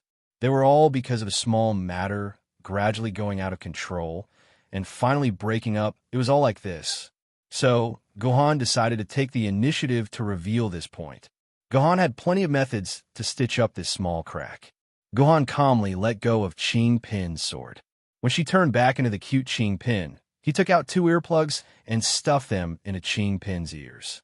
He put her back into the pouch and patted Qing Pin's head. "Good girl, the adults are talking. Go to sleep."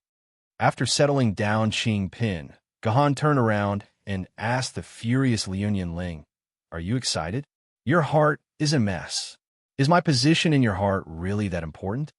Faced with Liu Ling's questioning, Gahan was not ashamed, fearful, and did not retreat.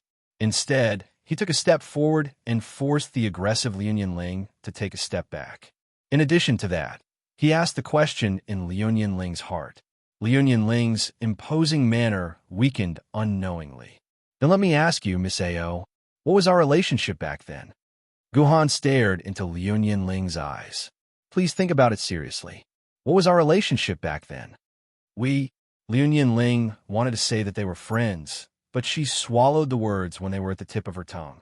It was true that she was friends with Gahan now, but at that time, he and Guhan were complete rivals. For the sake of the immortal sword, they almost fought each other to the death. How could they be considered friends? "We were rivals back then, right?" Guhan smiled and took another step forward. Liu Ling was forced to take another step back, and her imposing manner weakened again. "Why can't I hide something from you? Who is my rival?" Guhan took another step forward, and Liu Ling took another step back. "I didn't want to provoke you back then, my dear Miss Ao Lin. I can't handle your family background. I, Gahan, am not the kind of man who wants to rely on women to succeed. I want to rely on my own strength to stand at the peak of this world. I lied to you. I tried my best to pretend to be ordinary so that I wouldn't attract your interest. We were just strangers who met by chance, and we would never cross paths in this lifetime. So, I only lied to a stranger, Ao Lin, and not my good friend. Do you understand?" Liu Ling was at a loss for words. She started to accept Gahan's logic and felt that Gahan was right. So, she took a step back instinctively, and Guhan took another step forward. "But you seem to be pestering me. You are the one who appeared by my side, the one who saved my life, the one who is with me, and the one who promised to be my husband and wife. Although I don't want to admit it, the truth is that we are already good friends. I feel that I can't hide it from you anymore." Guhan stretched out a hand and placed it in front of Liu Ling instantly. He smiled like a flower and revealed a smile like the spring breeze. "So, Miss Ao Lin, from today onwards, let's be a pair of true friends, okay?" "Okay." Liu Ling lowered her head. Facing Guhan's smile, Liu Ling couldn't reject it. Moreover, she also acknowledged Gahan's words from the bottom of her heart. All the anger from before instantly vanished. "Thank you for your understanding." Guhan took another step forward and pressed Liu Ling against the stone wall. His mouth slowly moved to Liu Ling's ear and said in a ticklish tone, "As a witness of the beginning of our friendship, let me give you a gift, okay?" "Gift? What gift?" Liu Ling looked up in confusion and saw that Gahan had already leaped away from her side and jumped to the empty space in the mine cave. "Let me borrow your Xian sword." Only then did Liu Ling realize that her Xian sword was already in Gahan's hands. At this moment, he was holding on her Xian sword, and he was moving up and down in the air like a willow fluttering in the wind, and also like a pine tree that wouldn't fall. His graceful bearing was even more beautiful than when Heaven's Inquisition was performing his sword dance. "This is..." Liu Ling's eyes widened. She suddenly realized that what Gahan was using seemed to be a very familiar sword technique. It seemed to be the 5 fleeting time that she had taught Gahan. The movements and moves were all similar, but it had become a completely different sword technique. The original 5 fleeting time was just an ordinary beginner's basic sword technique. There was no subtlety or power to speak of, and it was a very simple sword technique that only beginners would practice. But now, in the hands of Guhan, the 5 forms of the fleeting time had become a sword technique that could kill without leaving a trace. It seemed ordinary, but each move contained a terrifying killing move. In the hands of Guhan, the 5 forms of the fleeting time had been upgraded by who knew how many times. It had become a sword technique that could be passed down from generation to generation in a small aristocratic family. It was a peerless sword technique that could make an aristocratic family prosper and also destroy it.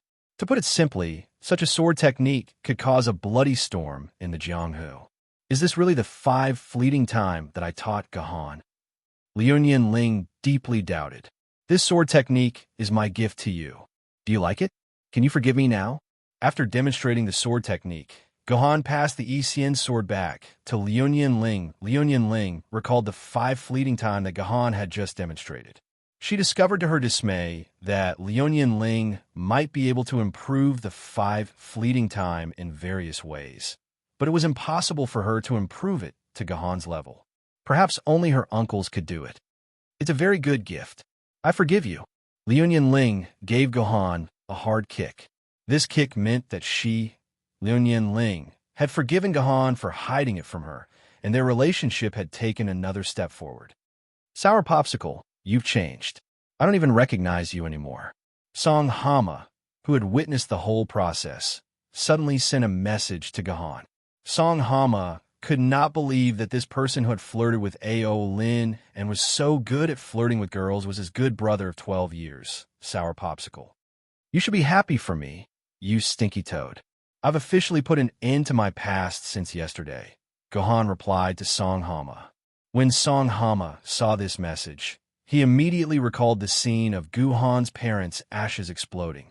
He suddenly felt that the thing that had been troubling his brother for a long time had disappeared. But was this really a good thing? The 3 sword bearers present each had their own thoughts. None of them really cared about the modified 5 fleeting time. However, one of them had memorized the entire sword technique and tried his best to replay it in his mind over and over again. Many years later, a sword bearer who claimed to be Gahan's in-name disciple rose to prominence in Yuzhong City and created another legend.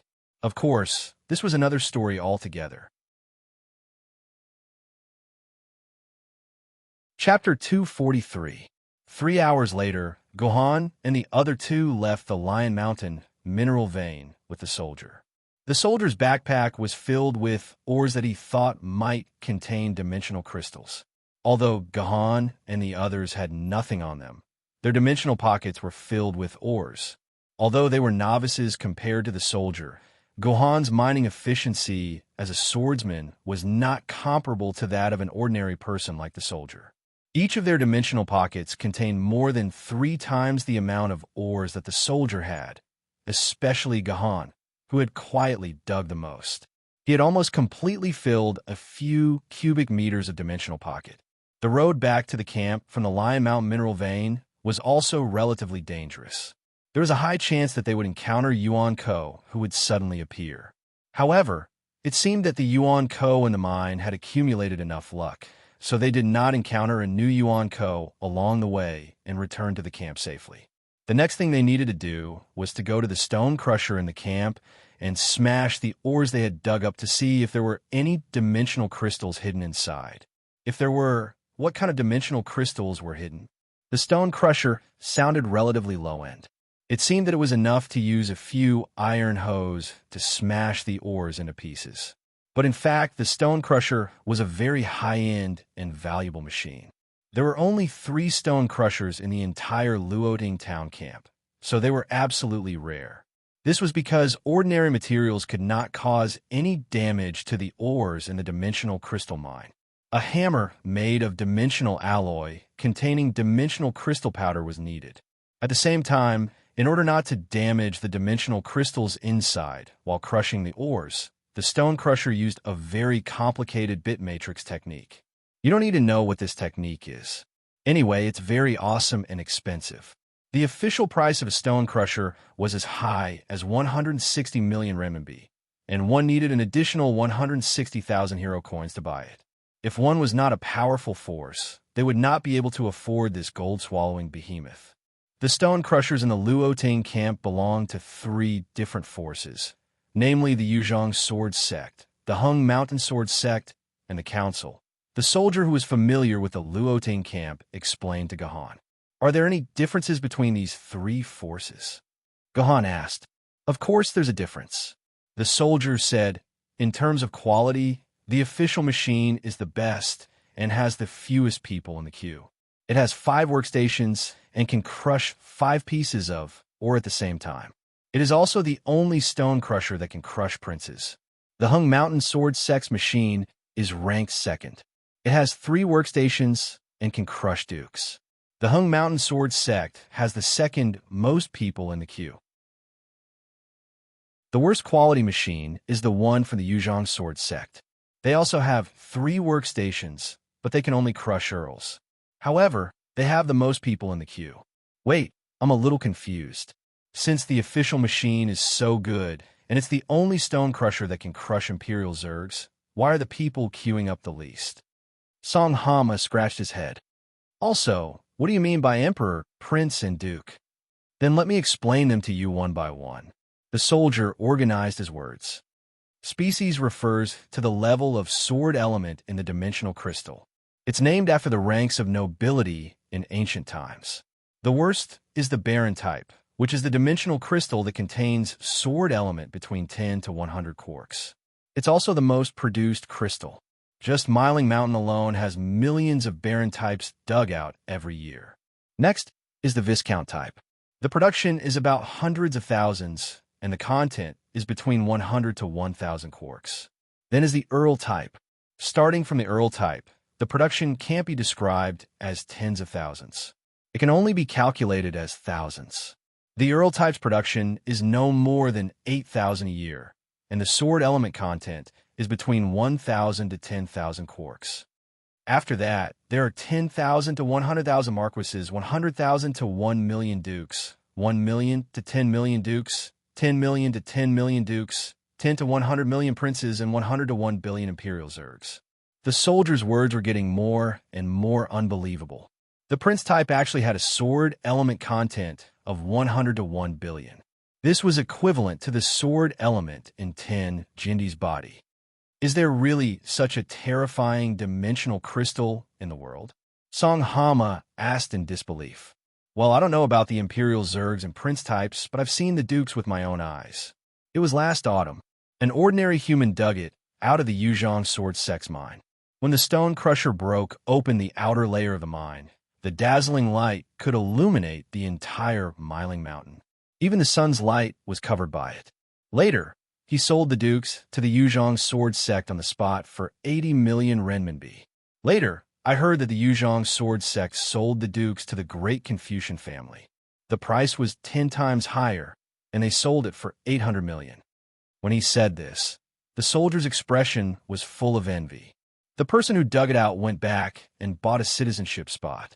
He even bought a small room in the core area of 10 square meters. His life is very comfortable, and he doesn't have to work hard for the rest of his life. A Dukes can be found every 1 or 2 years. There are about a dozen Dukes every year, and there are hundreds of Marquises. The production is absolutely rare. As for Prince and Imperial Zergs, I really haven't seen them. However, I heard from his seniors here that a Prince Zerg was born a few decades ago. In order to obtain this Prince Zerg, even Jindi came personally. They almost fought. Jindi almost fought. Song Hama found it hard to breathe when she suddenly heard this explosive news. Isn't it said that the sword bearers are harmonious and friendly? Why would Jindi fight over a mere stone? The sword bearers are harmonious and friendly because of Jindi's suppression, and Jindi, who can't be suppressed by anyone, can naturally fight. Gohan sneered. Moreover, it's for the Prince Zerg.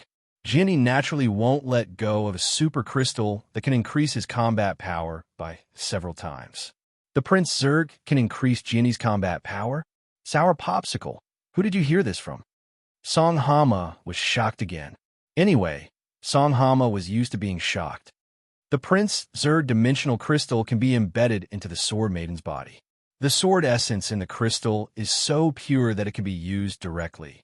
The sword essence in the crystal can continuously flow into the Sword Maiden's body to replenish the sword essence it lost. In other words, if a Jindi, who originally only has 10 million sword essence, embeds a Prince Zerg dimensional crystal with 30 million sword essence in his Sword Maiden, then his actual sword essence is equivalent to 40 million quarks. Doesn't this mean that his combat power has increased by 3 times? Damn, no wonder Jindi fought over it. Song Hama exclaimed. What happened next? Did the two genii fight? Who won in the end? They didn't fight. The soldier shook his head.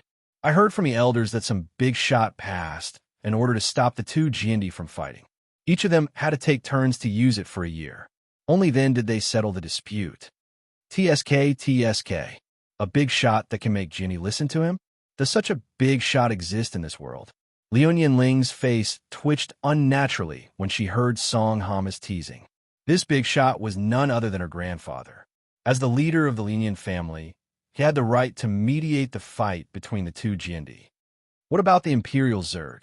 If the Prince Zerg could make the genii almost fight over the Imperial Zerg, would the genii of the Imperial Zerg start fighting over it?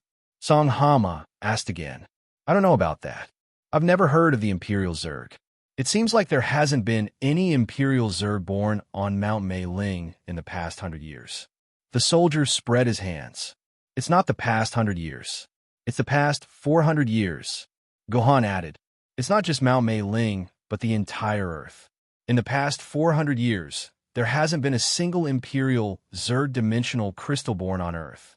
Even if an Imperial Zerg dimensional crystal was born, no genii would snatch it away. On the contrary, they would do their best to protect the Imperial Zerg, even if it cost them their lives. Do you believe me, Sour Popsicle? You even know about this. Hurry up and tell me how powerful the Imperial Zerg is. Song Hama was excited to hear Gohan continue. However, Gohan mimicked the soldier and spread his hands. I've only read about it in a book. I don't know the details. Is that so? Song Hama looked at Gohan suspiciously. Since Gohan denied it, Song Hama would not continue asking. He turned to the soldier and said, Come. You haven't finished speaking. Why do the best stone crushers have the fewest people in the queue? It's simple. It's because of the price. The soldier stuck out his tongue. Although the quality of the official ones is good, they don't bargain. They charge 1,000 renminbi for each stone. That's too expensive. Even a baron can't sell for 1,000 renminbi. If you go to the official shops to break stones, you won't even have enough to pay the fee. Unless it's an Earl species that the Yuzhong sword sect can't break, no one will go to the official shops to break stones. The Hung Mountain sword sect charges the same fees as the official shops, but it's much cheaper. It only costs 80 renminbi. As for the Yuzhong sword sect, they charge a different fee. They only charge $10 for every stone they break, and then they take a cut based on the number of dimensional crystals they break. Usually, it's 30% of the price of a dimensional crystal. For a baron that sells for 600, they take 180. About 5 pieces of, or can produce a baron. So, in general, the Yuzhong sword sect is cheaper. Outsiders like us will take ordinary stones to the Yuzhong sword sect to break stones. If they think the quality is good and there's a possibility of producing a viscount or above, they will take it to the Hung Mountain sword sect because they charge a fixed fee. That's the general situation. Mr. Military Governor, which stone crusher do you want to go to? Chapter 244. In the end, Gohan chose the Hung Mountain sword sect stone crusher. Gohan didn't think he would be lucky enough to dig out an Imperial seed. At the same time, Gohan didn't want to give 30% of what he got. Therefore, Gohan chose the Hung Mountain sword sect stone crusher. Gohan thought it was an acceptable price. On the way to the Hung Mountain sword sect's base, Gohan suddenly received a call from Liu Yinling. Is what you said to Song Hama true? Liu Yinling suddenly asked out of nowhere. What's true? Gohan, who was walking in front, deliberately lagged behind and walked side by side with Liu Yinling. Are you talking about the Imperial seed that I mentioned? That's right. How did you know that the Imperial seed hasn't appeared for 400 years? This kind of thing shouldn't be something like, I don't mean to insult you. This isn't something that a commoner swordsman should know. The commoner swordsman Liu Yinling was referring to was a swordsman who had become a swordsman from an ordinary human bloodline. There were no records of an ancestor becoming a swordsman, so such a swordsman was called a commoner swordsman. In the first few hundred years after the apocalypse, commoner swordsmen were the mainstream. Most swordsmen didn't have any swordsman bloodline, so there was no such thing as a commoner swordsman. It wasn't until the last few hundred years that the ancestors of new swordsmen had swordsman bloodline. According to statistics, this ratio was as high as 76%. Therefore, the term commoner swordsman came into being. Generally speaking, if one's ancestor had the bloodline of a swordsman, the chances of advancing would be much higher. Moreover, the ancestors would also leave behind a lot of resources. As a result, the commoner swordsmen became the weakest group. Although no one dared to say it out loud, the term commoner swordsman had a very negative connotation. If someone with a bad temper heard it, they would immediately start a duel. In fact, most of the sword bearers in the aristocratic families don't know about it either. Only aristocratic families like ours, which have been around for hundreds of years, know about the imperial zergs. We know that it hasn't appeared for 400 years and that it's a precious treasure that needs all the Jiandi's protection. Gahan, how do you know about these things? Liuyan Ling was full of doubts. She was so concerned about this problem because the imperial zergs were of utmost importance. She could not afford to let any information leak out. Secondly, Gahan had told him that he was not a disciple of an aristocratic family. He had only obtained a set of peerless sword skills called the Solitary 9 swords from a white-haired old man. That was how he had learned the peerless sword skills and sword chi. Liuyan Ling only believed half of it. However, Liuyan Ling was sure that Gahan was not the descendant of an aristocratic family. That was because the descendants of aristocratic families had a unique smell. However, Gahan definitely did not have such a smell. Initially, Liuyan Ling believed this. However, when she heard Gahan's words about the imperial zergs, Liuyan Ling wavered. She did not believe that a commoner swordsman could know about such a secretive thing. I have my own channels. Gahan paused. I know a hacker friend. He's very skilled. Do you understand what I mean? I'm in the council. I should have told them that this kind of information should be set at SSS level. Liuyan Ling was furious. She knew that SSS level information was not considered confidential in the eyes of the top hackers. Only SSS level information that was directly protected by BAT could make all the hackers helpless. Gahan, this is a serious matter. Since you know about it, I won't bother about it anymore. However, you have to promise me that you will never tell anyone about the use of the imperial zergs. Otherwise, the future of mankind will be greatly affected, Liuyan Ling said seriously. Don't worry. I understood this when I saw the information. Every time an imperial zerg is born, there will be a bloodbath. However, I really look forward to the day it is born again. When Gahan said this, his expression was full of longing. Me too. If there is another one, then this world will definitely be very different. Liuyan Ling's expression was also full of longing. It was as if the birth of a new imperial zerg would save the entire human society. We're here. This is the business of the Hung Mountain Sword sect. The stone crusher is inside. The soldier led Gahan and the others to a very grand door. However, the left side of the door seemed to be newly built. It was incompatible with the right side. This was done by Yuan Ko, Power of Demacia, last year. I don't know how he was teleported into the camp and caused a ruckus. Although he didn't kill anyone, he still destroyed the door of the Hung Mountain Sword sect. That's why the left side has just been repaired. The Power of Demacia that the soldier mentioned was Yuan Ko, who belonged to Yuan Ko's organization, League of Legends. This organization's Yuan Ko was a bit strange. I'll talk about the details later. There will be a time for them to make an appearance. Walking through the newly repaired door, they could see a huge machine that was 5 or 6 stories high. It was constantly emitting misty white smoke. It seemed like this machine was actually powered by steam, the power of the Second Industrial Revolution. Under the lead of the soldier, Gahan first went to the counter of the business hall to complete the registration procedures. He received 4 consecutive numbers. This was the order of queuing. Just like a bank hall, he used the machine according to the order of his number. After that, Gahan passed through the business hall and officially entered the backyard of the business hall.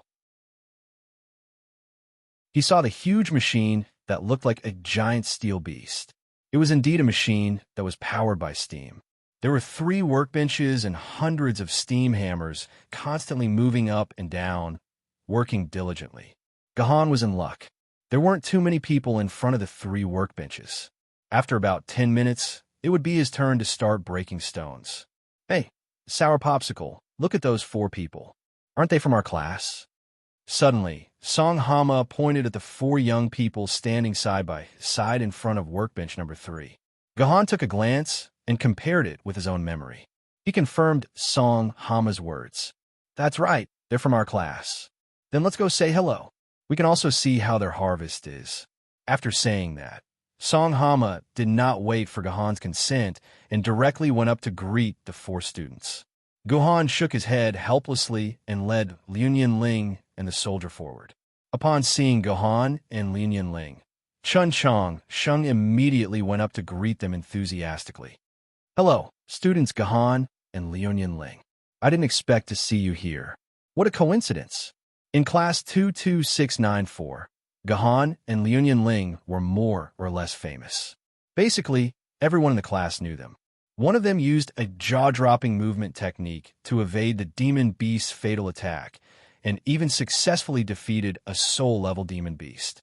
The other became a sword wielder on the first day of school, possessing the 3rd-ranked sword, the Heaven's Quest Sword. How could such a shocking feat not be eye-catching in class 22694? However, perhaps because they were too eye-catching and dazzling, in the eyes of the students in class 22694, Gahan and Liu Ling were not people who were easy to get along with. Neither of them were very sociable. Apart from their own small circle, they never interacted with other students. In short, in the eyes of the students, Gahan and Liu Ling did not have a very good reputation. Come on, Changsheng, why are you so enthusiastic? They don't even know your name, said a blonde girl in a strange tone. A blonde girl with blue eyes said sarcastically.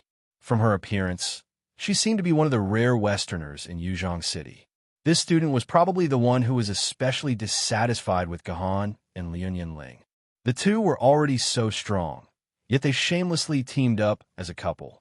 1 + 1 is equal to 10. The more she looked at them, the more she disliked them. Hello, student Shen Changsheng. I remember that you're number 1 in our class. Your self-introduction left a deep impression on me. Gahan did not respond to the blonde student's mockery. He only held Chun Changsheng's hand and took the initiative to say his name. Hello, student Li. Your student number is 5. I remember that your dream is for your family of 16 to live in the core area, right? Gahan held another tall and burly student's hand and accurately said his student number and the words he had said during his self-introduction. Oh, hello, Helena for number 17. Your blonde hair is still so bright. I wonder if you have found your lost husky? The golden-haired girl, who had just ridiculed Gahan, was so excited that she covered her mouth after being held by the handsome and powerful Gahan. Rina Takasaka, I wonder if you have reconciled with Kumiko Huangmei. I hope you two can reconcile soon. The last one was a quiet girl with long, silky hair. From her name, one could tell that she was from Fusang. After the island sank, many Fusang survivors fled to Yuzhong City. Fusang became the 2nd largest ethnic group in Yuzhong City. However, even though they were the 2nd largest ethnic group, they were still a minority and could not be compared to the Han in terms of population. Hearing Gahan say their student numbers and names without missing a single word, the 4 of them immediately felt less annoyed by Gahan. This elite actually remembered their names and student numbers. It seemed that he also paid a lot of attention to them. All right, let's cut the pleasantries. You guys have been breaking stones for a long time. Did you guys find anything good? What barren species? Viscount species? Song Hama asked eagerly. That was what he wanted to know the most. Chen Changsheng and the others exchanged glances. Then, Reina Takasaka took out a pink dimensional crystal from her dimensional pocket. The surface of the crystal shone with a dazzling light. This is a marquee. Seeing the stone, the soldiers' eyes almost popped out of their sockets. This was a marquee that could be sold for hundreds of thousands of RMB. He had been digging for a year and had not found anything. The swordsmen were too lucky. Chapter 245. Is this a Marquise dimensional crystal that contains as much sword essence as a famed sword wielder? It's so beautiful.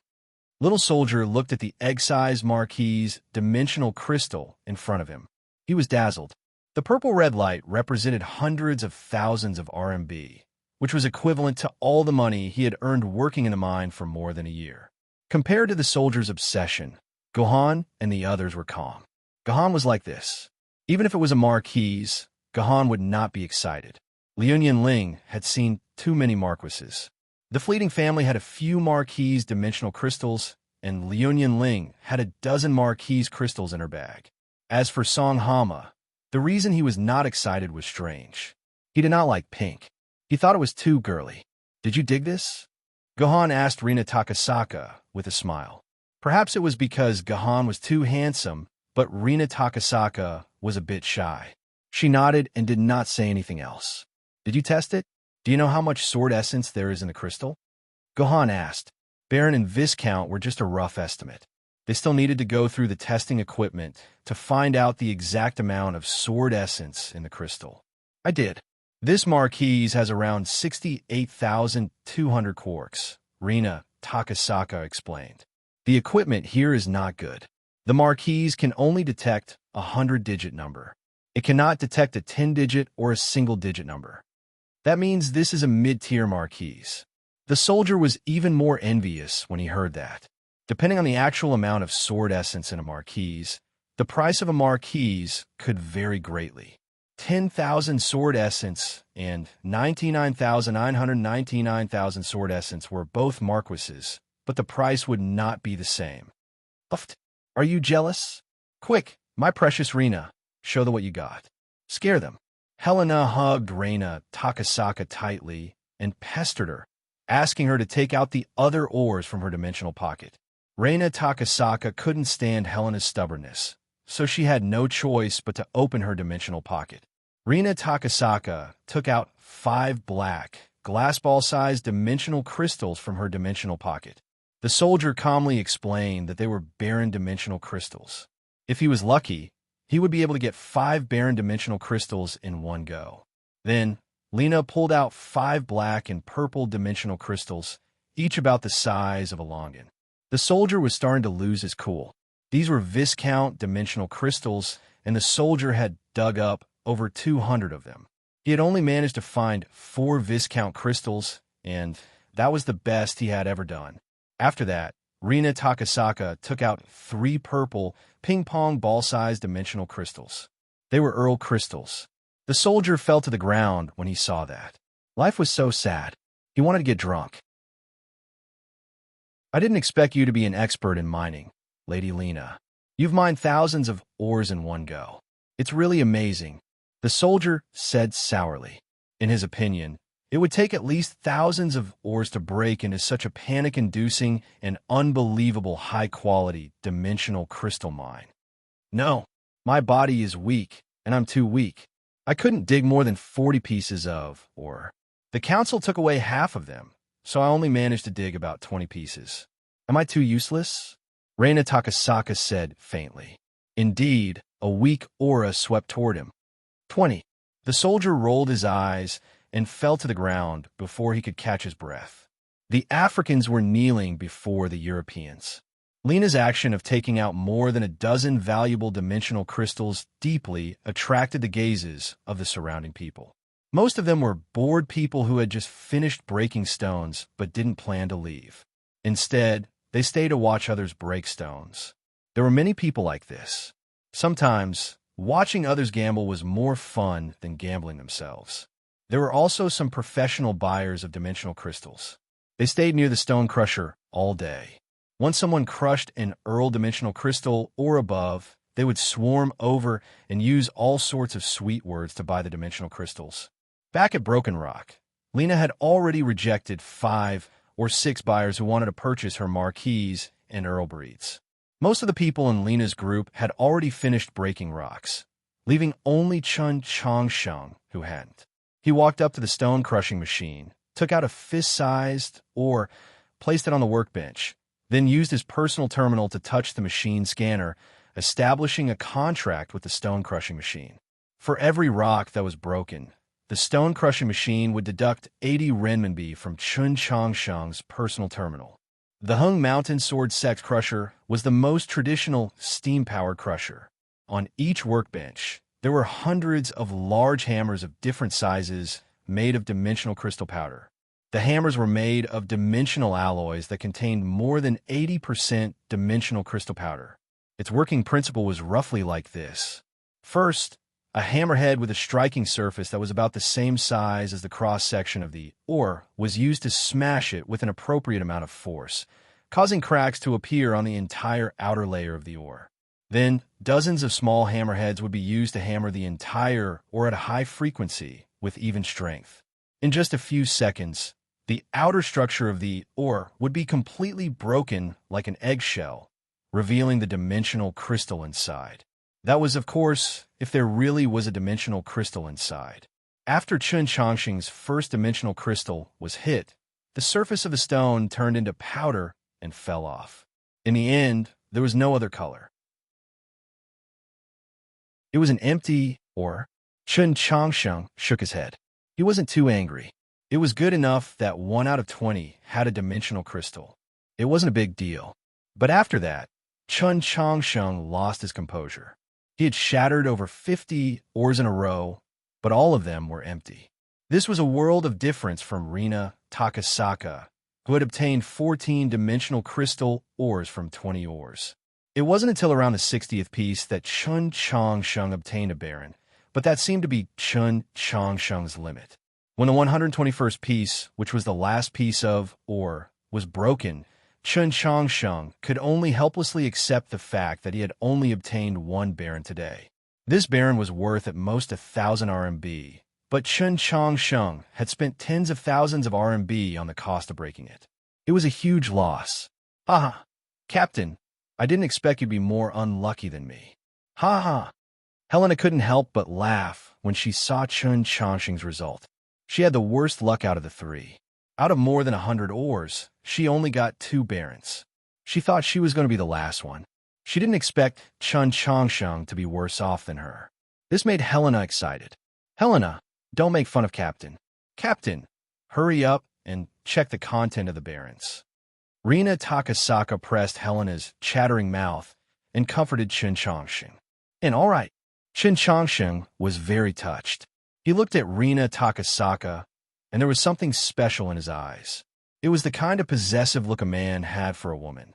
Rina Takasaka was a beautiful girl with large, bright eyes and a head of long, silky black hair. She had the gentle, and helpless temperament of a Japanese girl. Be it in terms of appearance or temperament, she was superior to Fleeting Lin, who was by Guhan's side. Among the women and sword maidens by Guhan's side, only the King of Yu and the Heavenly Sword could surpass Rina Takasaka in terms of appearance. Unfortunately, the King of Yu and the Heavenly Sword were sword maidens in the game, and could not appear in real life. The detector to detect the specific content of sword element in the crystal ore was on the workbench. This detector was free. Chun Changsheng threw the ore into the detector and scanned it. The result was that the content of sword element was as high as 98 points. The upper limit of a baron was 99 quarks of sword element. Chun Changsheng's piece had 98 quarks, which was very close to the upper limit. This kind of ore, which was close to the upper limit, was not only useful, but it was also valuable as a collector. Some collectors would pay a high price to buy this kind of crystal ore. This result made Chun Changsheng feel better. Guhan, it's your turn. Chun Changsheng left the workbench and gave Guhan the right to use it. The 4 of them had finished. Hurry up, Guhan, Aolin. Let's see how lucky you are. Helena grabbed Guhan's hand like crazy. She wanted to pull him to the workbench and let him be the first to break the stone. If Guhan's luck was not as good as hers, Helena would laugh at Guhan. But obviously, Guhan didn't plan to be the first. He pushed Little Soldier forward. Little Soldier, come and have a look at the stone first. Ah, Little Soldier will wait. Mr. Guhan, you go first. Little Soldier was scared. He didn't dare to break the stone in front of Guhan and the others. Normal people could never be ahead of swordsmen. This was common sense. I told you to go first. Don't refuse. If you go first, I'll pay for the cost of the stone. Gahan forcefully pushed Little Soldier to the workbench. When Little Soldier heard that Gahan would pay for the stone, he immediately refused. At the same time, Little Soldier was very touched. He was a clear-minded person. He understood that the reason why Gahan let him go first was to find an excuse to pay for the stone. This Mr. Gahan was really a good person. This time, the Little Soldier's backpack contained a total of 32 carefully selected ores that might contain dimensional crystals.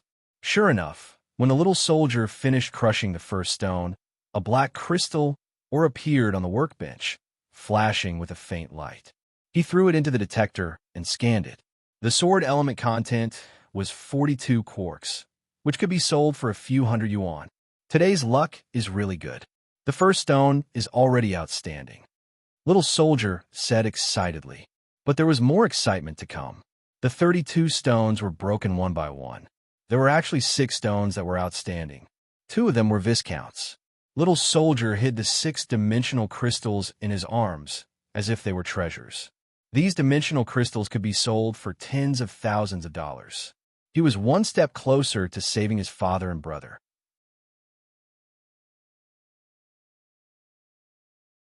Chapter 246. After the soldier, Song Hama rushed to the front of the workbench. He was used to seeing other people break stones, and he wanted to see what he could get. Song Hama was looking forward to breaking stones. He picked the biggest dimensional crystal mine in his dimensional pocket to break stones for the first time. When he dug it out in the cave, Song Hama was very proud of it. This piece of dimensional crystal ore was as big as a bathtub. Song Hama had to expend a lot of effort to move this ore onto the workbench. Normally, dimensional crystal mines were about the size of a basketball. The bathtub-sized one in Song Hama's hands was a rare stone that exceeded the standard. Seeing Song Hama carry out such a big piece of ore, the onlookers gathered around to see what was new. Wow, I haven't seen such a big stone in a week. I wonder if it will be good. Onlooker A said. Good referred to the color of the stone after the stone was broken. In other words, it meant that there was a dimensional crystal inside. It should be good. I've seen 3 or 4 such big ores, and they were all good. They were all viscount and above dimensional crystals, Onlooker B said. Spectator B continued. Then Spectator C added, that's right, such a big piece of, or will definitely be outstanding. TSK, this little guy is really lucky. Is he the new sword wielder? Why haven't I seen this group of people before? He should be a new student. I just met Luo Fan, that shameless guy. He said he brought another class of students. This guy is always like this as a homeroom teacher. His first task is to bring us here. It's been a few years, and he hasn't changed at all. Onlooker A replied. Hey, Mr. Swordsman, if you get a viscount or above crystal, please sell it to us, the Pie Trading Company. The person who spoke seemed to be a salesperson from a trading company that specialized in buying crystals. Ignore the people from the Pie Trading Company. Our fantasy offers the highest price. Another salesperson started to steal business. Nonsense, Mr. Swordsman, we offer the highest price. Stop arguing. Mr. Swordsman, you don't need to break stones. I'll buy your ore at the price of a viscount. Hey, brother, you can't play like this. There's no such rule. Well, this group of business people almost started fighting over Song Hama's big ore. The words of the crowd seemed to have given Song Hama a shot of adrenaline. Her entire face was flushed, as if her outstanding performance was already set in stone and something that could not be changed. Song Hama even poked Gahan's arm. Sour Popsicle, you will never be luckier than me. However, fate played a big joke on Song Hama. After that, big ore was thrown into the stone crusher for 7 or 8 seconds and hammered at a high frequency for tens of thousands of times. The ore that Song Hama carefully selected turned out to be completely empty. There was not a single dimensional crystal in it. This was very embarrassing. What? It's such a big piece, but there's actually nothing at all. What bad luck. The B*TCHY company that was clamoring to buy said disdainfully. Yes, we are such good friends, and we fought. It was not worth it. I will wash my eyes when I go back tonight. I don't want bad luck in my eyes. The fantasy trading company, which had almost fought with the salesperson, was now as good as brothers with the salesperson. As for the salesperson who said he wanted to buy the ore, he shut his mouth. That was close. Luckily, he did not buy it. The fickleness of the world was nothing more than this. Song Hama raised her head to prevent the tears from falling from her eyes. She then casually took out a piece of ore and threw it on the workbench. As if to appease Song Hama for his first failure, Song Hama's second stone yielded a barren. After that, a dozen more stones turned out to be empty. Just as Song Hama's face was so ugly that he could hang a towel on it, God gave Song Hama another gift. It was a viscount. Over the next 10 minutes or so, Song Hama broke the 100 stones he had dug up.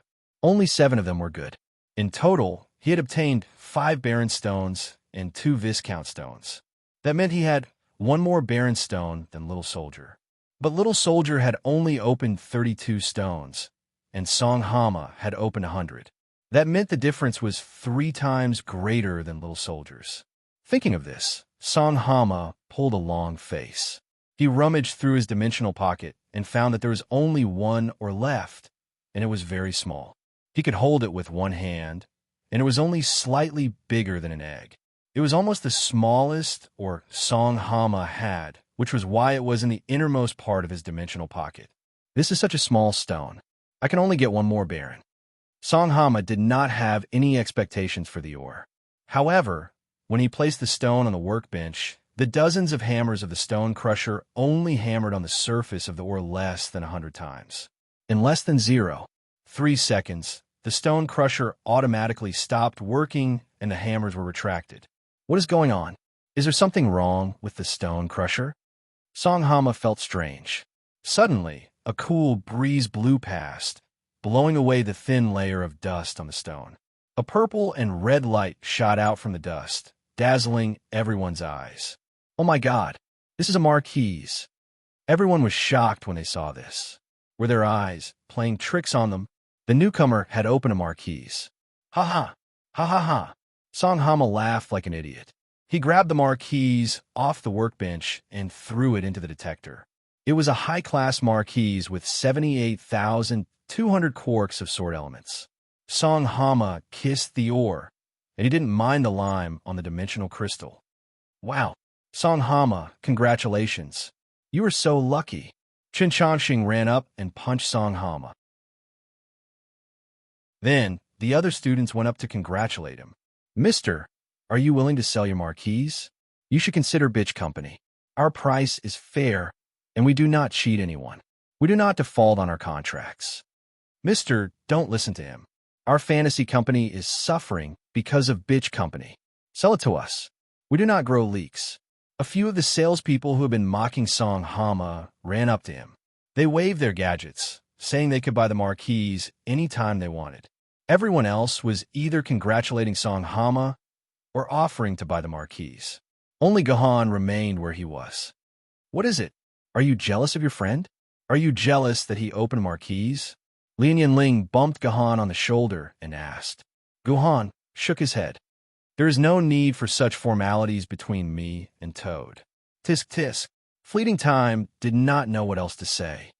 Excuse me, please excuse me. She made her way through the crowd surrounding Song Hama and made her way to the workbench. Song Hama was done with the pebbles, and it was her turn next. Hey, Sour Popsicle, your wife's luck is terrible. She's already sold 80 pieces, and she's not even outstanding. With great difficulty, Song Hama finally managed to shake off those mortal salesmen and return to Gohan's side in a sorry state. Liu Ling had broken more than 80 pieces of ore, but she still had nothing to show for it. It doesn't matter. She doesn't need these things. Gohan shrugged. Why would the young lady of the Liu family care about such a small amount of crystal stones? But in reality, Liu Ling was already on the verge of exploding. She stared at the piece of ore that was being crushed and panted heavily. If it was possible, Liu Ling would have turned the machine into a pile of scrap metal. The hammer was retracted a few seconds later, and the workbench was still a pile of powder. There was nothing in the piece of ore. Damn it! Listen up, you stupid machine. If you don't do outstanding next time, I'll buy you back and sell you off as scrap metal. Liuan Ling's words caused the crowd to burst into laughter. Miss, you can do it. I support you in buying this stupid machine back. Yeah. I've been tolerating this machine for a long time. It hasn't produced a single marquee seed for me since I first met it. I really want to dismantle it now. The crowd spoke enthusiastically. Although they were urging Liuan Ling to buy the machine, they treated Liuan Ling's words as nothing more than a fart. Even if it was a second-hand product that had been used for almost 100 years, it was impossible to sell it without at least 7 or 800 million RMB. Moreover, the Hung Mountain Sword sect might not be willing to sell it either. The cost of transporting such a heavy machine from Yuzhong City to Mount Miling was more than 100 million RMB. They would never know that the sword-bearer they were mocking was actually the young miss of the Lunyan clan. As long as she was willing, 10 stone-crushing machines would only be a matter of a word for her. That's amazing. The crowd suddenly realized that when the next piece of ore was hammered, it gradually revealed a different color. When all the crystals inside were revealed, they realized that it was another marquee seed. Did I get sand in my eyes? Am I seeing things? It's another marquee seed. Wow, this is the third marquee seed today. Is today my lucky day? F***CK, this machine is so cheap. It produced a marquee seed just by scolding it. I've decided that before I break the stone again, I'm going to scold this broken machine. Big brother, this is metaphysics. You can't believe it. You can't believe it. The magical scene made Guhan's workstation surrounded by a large group of sword wielder. At the same time, the shocking news that the workstation produced 3 marquises in an hour spread among the humans near the camp. When Liuan Ling broke the last stone, there were at least 100 people around. At this time, only Guhan had not broken the stone. Everyone was looking forward to Guhan, who was with the newbies. Would he be able to create another miracle like his classmates?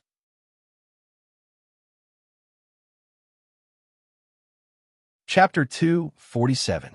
No one would have expected Liuan Ling, who had not found anything in the first 80, to suddenly have a surprising harvest in the last 50. 1 marquise, 1 earl, 6 viscounts, and 3 barons. The crowd was stunned. Oh my god, is she even human? She's a legendary European. In terms of quarks, Liuan Ling was only in second place. First place was still Liuan Ling. Not counting viscounts and barons, her 1 marquise and 3 earls were enough to crush Liuan Ling. She deserved to be in first place. But when Liuan Ling was breaking stones, no one paid attention to her. So, she did not cause as much of a stir as Liuan Ling. When Liuan Ling broke the last dimension crystal and left the workbench, the crowd burst into cheers. They thanked Liuan Ling for showing them such a wonderful performance. After Liuan Ling left, the crowd did not disperse. There was still 1 person in the swordsman team who had not broken any stones. The crowd looked at Guhan with anticipation, hoping he would get another earl. Facing the crowd's fiery gazes, Guhan remained calm. He walked in front of the workbench, opened his dimensional pocket, and took out all the dimension crystals he had found. There were more than 200 dimension crystals, which was more than everyone else had managed to dig up. He dug up that many ores. It looks like he can get a dozen barons, a bystander commented. Not just that, maybe 20. Their team must have been digging near the same vein. That place might be rich. As long as they're on the same team, their luck shouldn't be too bad. Hey, look, what's that bulging bag hanging on his chest? Is it filled with ores? A sharp-eyed onlooker noticed the infant pouch containing Qing Pin.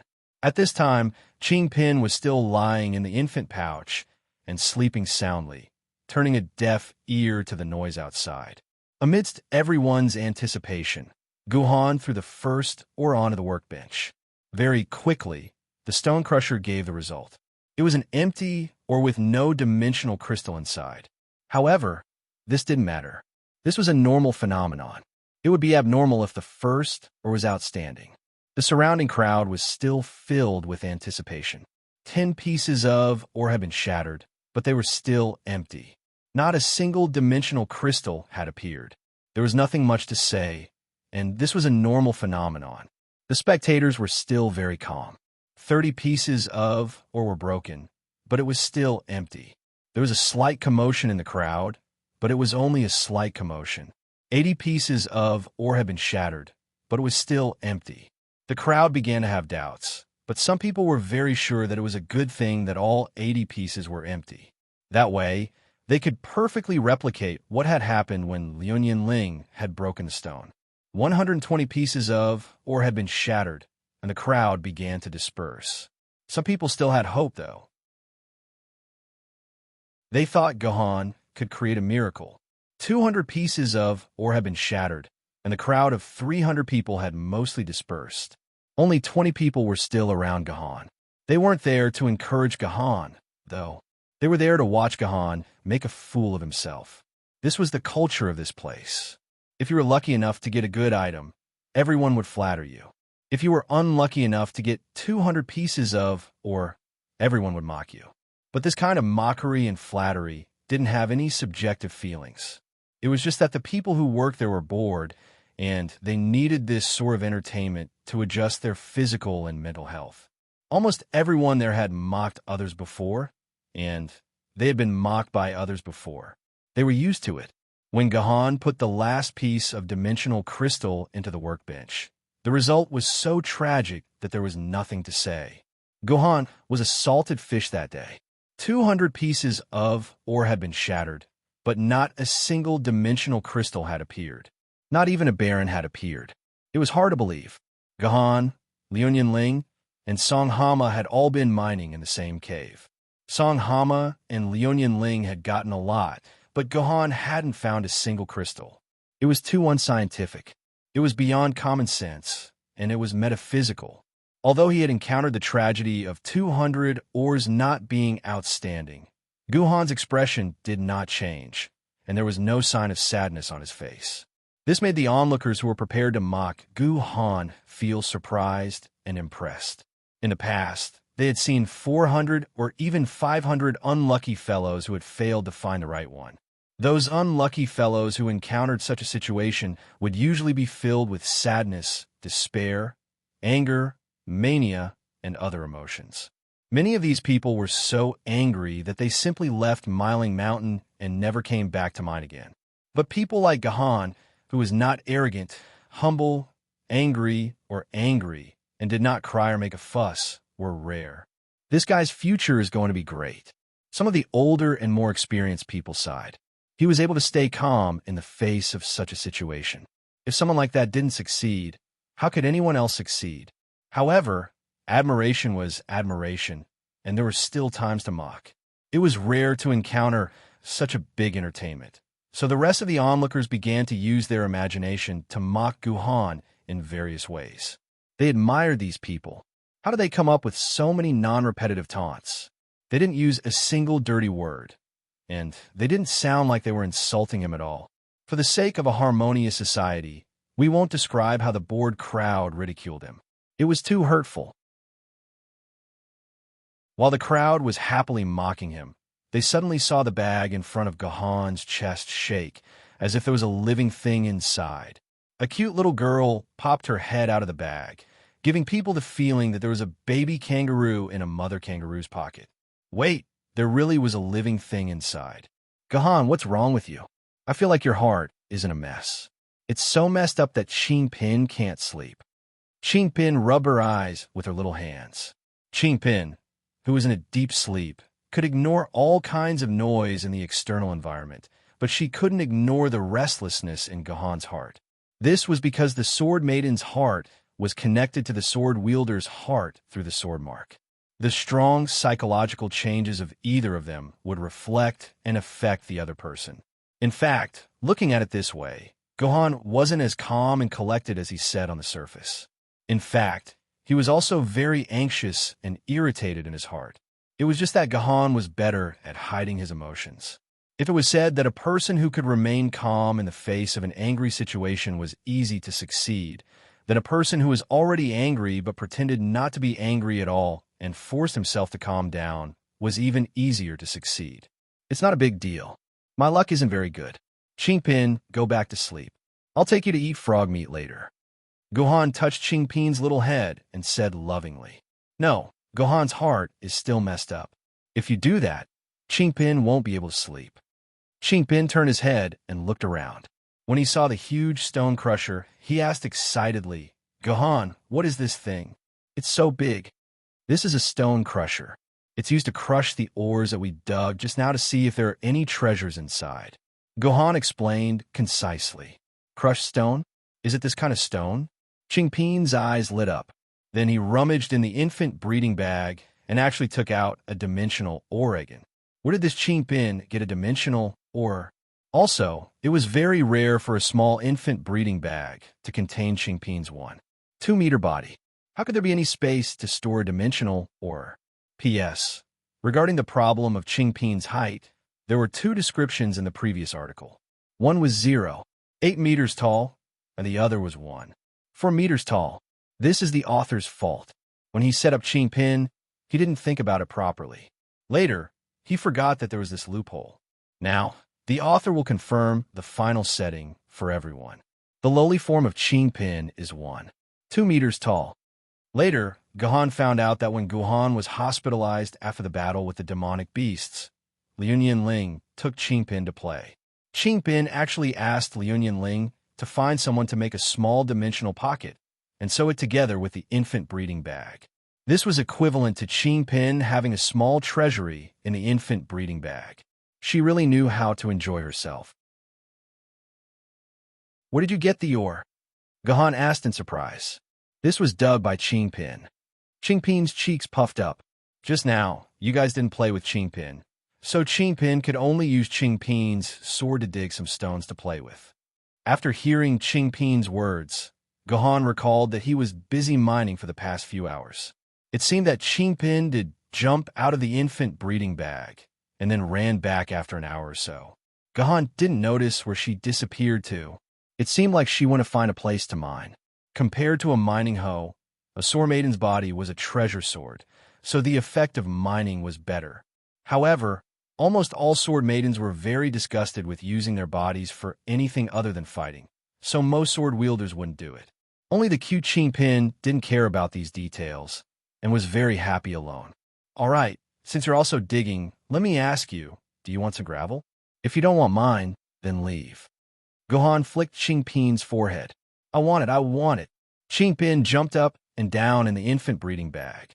Fortunately, Gohan had mastered the exclusive skill of maintaining balance when there was a living thing in front of his chest. Otherwise, Gohan would have fallen to the ground again and made a fool of himself. So, Gohan took the ore from Chingpin's hands and put it on the workbench. After a few seconds, a black color suddenly appeared. "It's actually outstanding." Gohan's eyes widened. He didn't get anything, but his sword maiden was outstanding on her first try. What was going on?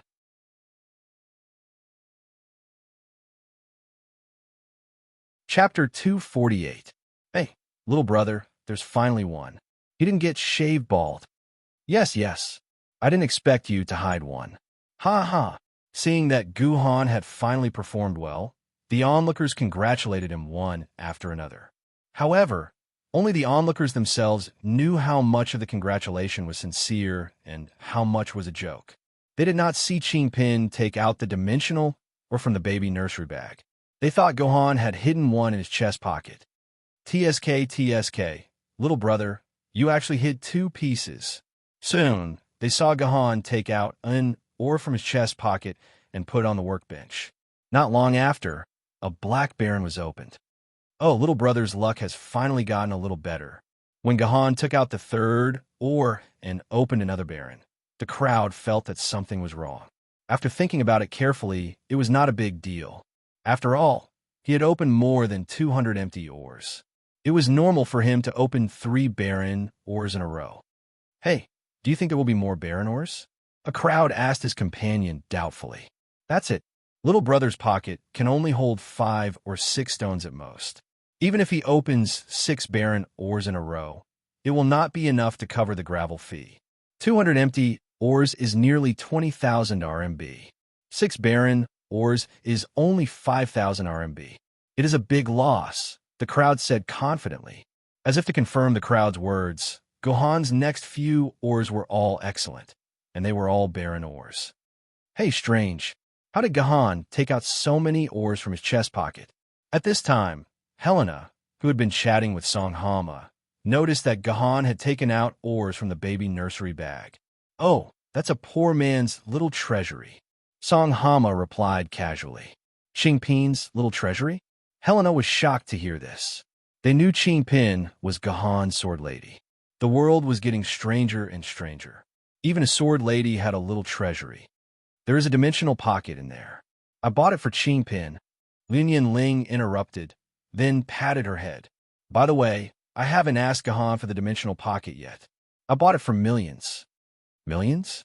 Helena and the others gasped in admiration again. It wasn't that they didn't have millions, but they weren't rich enough to spend millions on a dimensional pocket for their sword maiden. Gohan really dotes on his sword lady. I remember when he first carved the sword mark and heard Lady Chingpin scream, Gohan's heartache was written all over his face. I think Gohan and Lady Chingpin look like a loving father and daughter, Helena commented. What father and daughter? I think he is more like a Lulakan. Song Hama pouted. Gohan was a Lulakan. He forgot about his gay friends when he had a Loli. Ever since he had Chingpin, Gohan did not take the initiative to play with her except in class. While the discussion about whether Gohan was a Lulakan was still going on, Gohan had already taken out the 12th piece of ore and started crushing it. The 20 or so people who were watching Gohan were dumbfounded. It was rare to see 200 empty ores in a row, but it was rare to see 12 barren ores in a row. It was rare to see one every few months. Look, it is good, and it is not black this time. A sharp-eyed bystander screamed. The rest of the crowd looked over. Gohan's 13th ore was also good, and it was a black and purple crystal. It meant it was a Viscount. Gohan had opened 12 barren ores in a row, and this was the first time he had opened a Viscount ore. It was time to witness a miracle. Everyone's eyes were about to fall out of their sockets. The next 11 ores were all Viscount dimensional crystals. After 12 barren ores, Gohan had opened another 12 Viscount ores. There were 24 ores in a row, 12 barren ores and 12 Viscount ores. There was no break in the middle. The bystanders said they had never seen anything like this. 24 ores in a row were good, but there were 12 barren ores and 12 Viscount ores. It was a miracle. Faced with this situation, even Gohan, who was calm even after losing 200 yuan, began to lose his composure. His mouth opened and closed like the mouth of a fish that had fallen into the water. This was too unbelievable. It could not be explained with scientific reasoning at all. Chingpin, what did you do?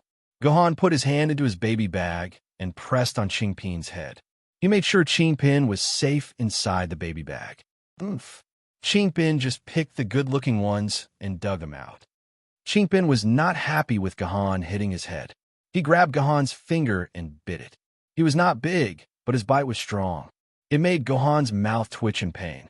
You said that you picked the stones that you liked and dug them out. So the order you gave me just now was also in the order that they looked good? Gohan immediately analyzed the key content of the poor man's words and continued to ask. 12 of the ugliest ones and 12 of the ugliest ones. I gave them all to Stinky Gohan. Chingpin pouted. Oh, do you have any ores that are not ugly? Gohan vaguely guessed something. He never thought that Chingpin had such a magical ability. He had never heard of a sword maiden with such an ability. No, I just gave Stinky Gohan 24 pieces. Gohan hid all the treasures. The rest of his stones are Chingpin's. Chingpin will never give them to Gohan. No wonder Chingpin's tone was a little angry. It turned out that he was angry that Gohan had stuffed all the stones that had just been opened into his dimensional bag. Here, these are all yours. Gohan doesn't want them. When Gohan heard it, he quickly stuffed all the dimensional crystals that had just been opened back to Chingpin. Anyway, Chingpin was his sword maiden. Unless he died, she would always be his sword maiden. There was no difference between keeping them with her and keeping them with him. He just wanted to let her be happy for a while. There was no way she would eat the crystals. Seeing that Gohan had exchanged the dimensional crystal stone with him, Chingjiu immediately beamed with joy. He took out a few oars and gave them to Guhan. This one isn't that ugly. There were 7 oars that Qingpin said were not ugly. Guhan put one on the workbench, and a few seconds later, a purple dimensional crystal appeared on the workbench. The next 6 did the same. All 7 were purple Earl. On the other side, seeing Guhan open 7 Earl crystals, all the people watching wanted to kneel on the ground. What kind of world was this? They could not live. They could not live in this world, especially when they thought about how they had mocked Guhan with all their might just now. These people suddenly felt a burning pain on their faces. They had thought that the other party was an Antarctic man, but they never expected that the other party was actually a zenith star. They were too ashamed to live, so they might as well commit suicide. Qingpin, don't you have anything that looks good? Guhan quickly stuffed the 7 Earl crystals back to Qingpin. Yes. Qingpin rolled her eyes. There are 14 crystals left. Qingpin will give them all to Guhan.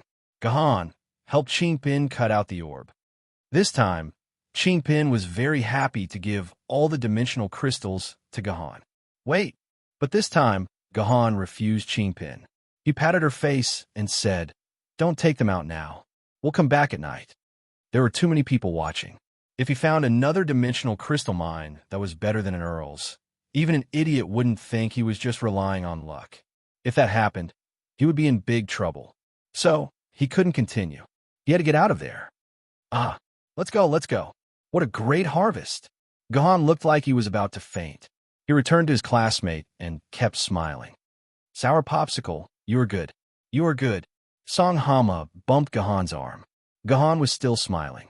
He looked like he was going to go crazy. Did you get all the oars? Asked Liu Ling. But compared to Song Hama, Liu Ling's eyes were shining. She was very suspicious of Guhan. She had been with Guhan for a long time, but it was the first time she saw Guhan smile like that. Did he really have an expression like that? Hey, let's go, let's go. They're done, let's go. Seeing that Guhan and the others had left, the crowd reluctantly dispersed. However, they still remembered the magical story they saw today. Some of them even turned on the video recording function of their personal terminal and recorded the entire process of Guhan breaking the stone and spreading it widely on the internet. So, the story of a European who had obtained 31 oars in a row spread throughout the mining mine. It gradually became an important factor in encouraging people to go to Miling Mountain to mine. After watching the video, many hot-blooded young people said that if someone could obtain 31 oars in a row, why couldn't they? Later, when Guhan appeared in front of everyone as a superstar, people realized that the main character of the video was Guhan. This added a lot of mystery to the theory that Guhan was the one chosen by the heavens and was destined to be the king of humanity. This made people believe that Guhan did indeed have the favor of the heavens and the earth. This laid a lot of foreshadowing for Guhan's future path as an emperor's sword.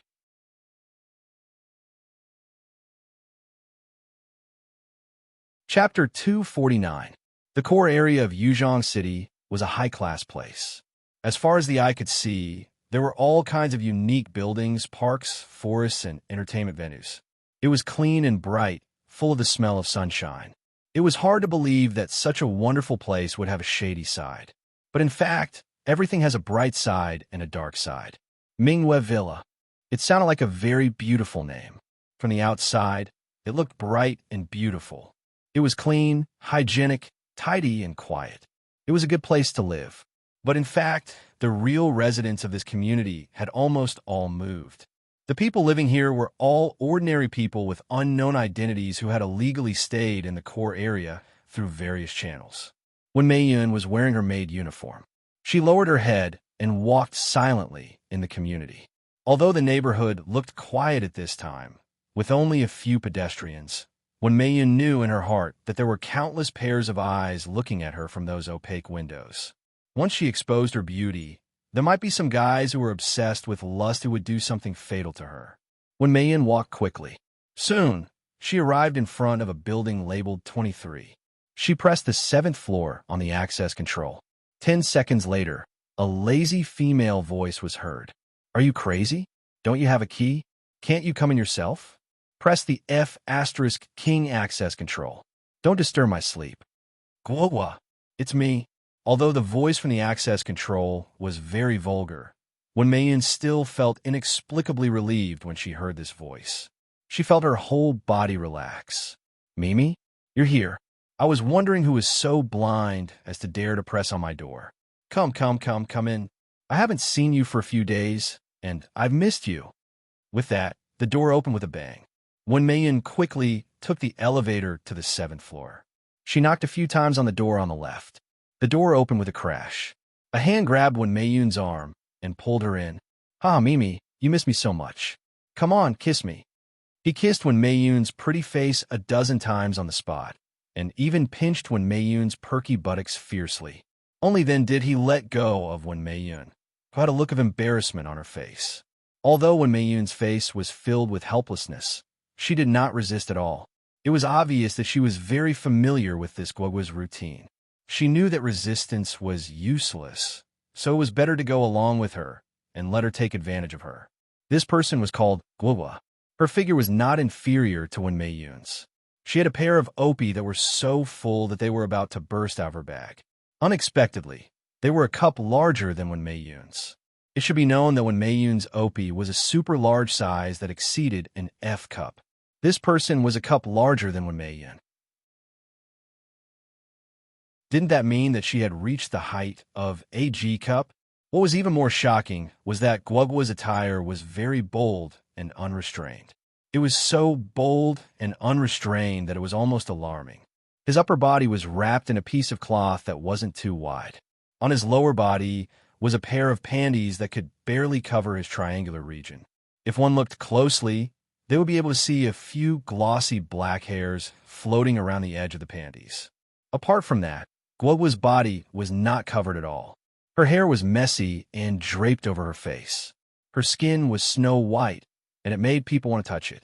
However, there was a strong smell of alcohol and smoke surrounding her body. Judging from the smell, this Guogwa was probably immersed in drinking and smoking every day, unable to extricate herself. Purely from her appearance, this Guogwa was very unattractive. If it wasn't for the large opie that added a lot of points, she probably wouldn't even be able to sell for $10,000. However, as long as she took care of her appearance a little, tidied up her hair, and got rid of the smell of alcohol and smoke, she would become a very valuable stunner. Guogwa, it's really not good for you to be like this. We have 3 sisters. I don't want you to be alone. Seeing Guogwa like this, Maiden couldn't help but open her mouth to persuade her. In the end, Guogwa immediately used her own mouth to block Maiden's, and then fiercely spat into her mouth. In an instant, a strong smell of smoke and alcohol poured into Maiden's mouth. Maiden choked and coughed incessantly. It was extremely uncomfortable. Let me teach you a small lesson. My Mimi, I'm not someone you can persuade. Don't waste your energy. Let's go. It's not yet time for your precious daughter to finish school. Come in my room and sit. After Guogwa finished speaking, she walked barefoot into the depths of her room. Maiden's throat finally calmed down with great difficulty. She sized up her surroundings. Guogwa's house originally had the same design as Gahan's house. It was a large house that was no less than 200 square meters in area. However, this house had actually been separated into many small rooms. Every room was probably very narrow because the doors to the rooms were all connected side by side. Moreover, there were 2 floors with 2 doors. This meant that the room was only as wide as the door. It was similar to the capsule apartments of Fusang before the apocalypse. He roughly estimated that there were at least 100 of these capsule-like rooms in this 200 square meter house. It was truly terrifying. Guogwa's room was in the innermost part of the house. It was also the only normal-sized room in the house. It had a space of more than 30 square meters. There was a bed, a television, a computer, a table, a chair, and a pile of beer bottles on the table. There was nothing else. Come, lie down comfortably. After entering the room, Guogwa directly lay down on the bed. Then, she patted the spot beside her, indicating for Maiden to lie down beside her. Logically speaking, Maiden actually didn't want to lie on this bed. Not only was the bed messy, but the bedsheet was also full of holes. These holes weren't made by use, but by burning. Looking at the size of the holes and the soot on the bedsheet, these holes were probably made by Guogua when she was smoking. In addition to the holes and soot, Guogua's bed also had yellow spots. These were traces of a special liquid that had naturally evaporated on the bedsheet. As for what the special liquid was, everyone could use their imagination. In any case, this kind of girl wouldn't let me write it out in the open. Wamayan also saw 5 or 6 small toys on the bed.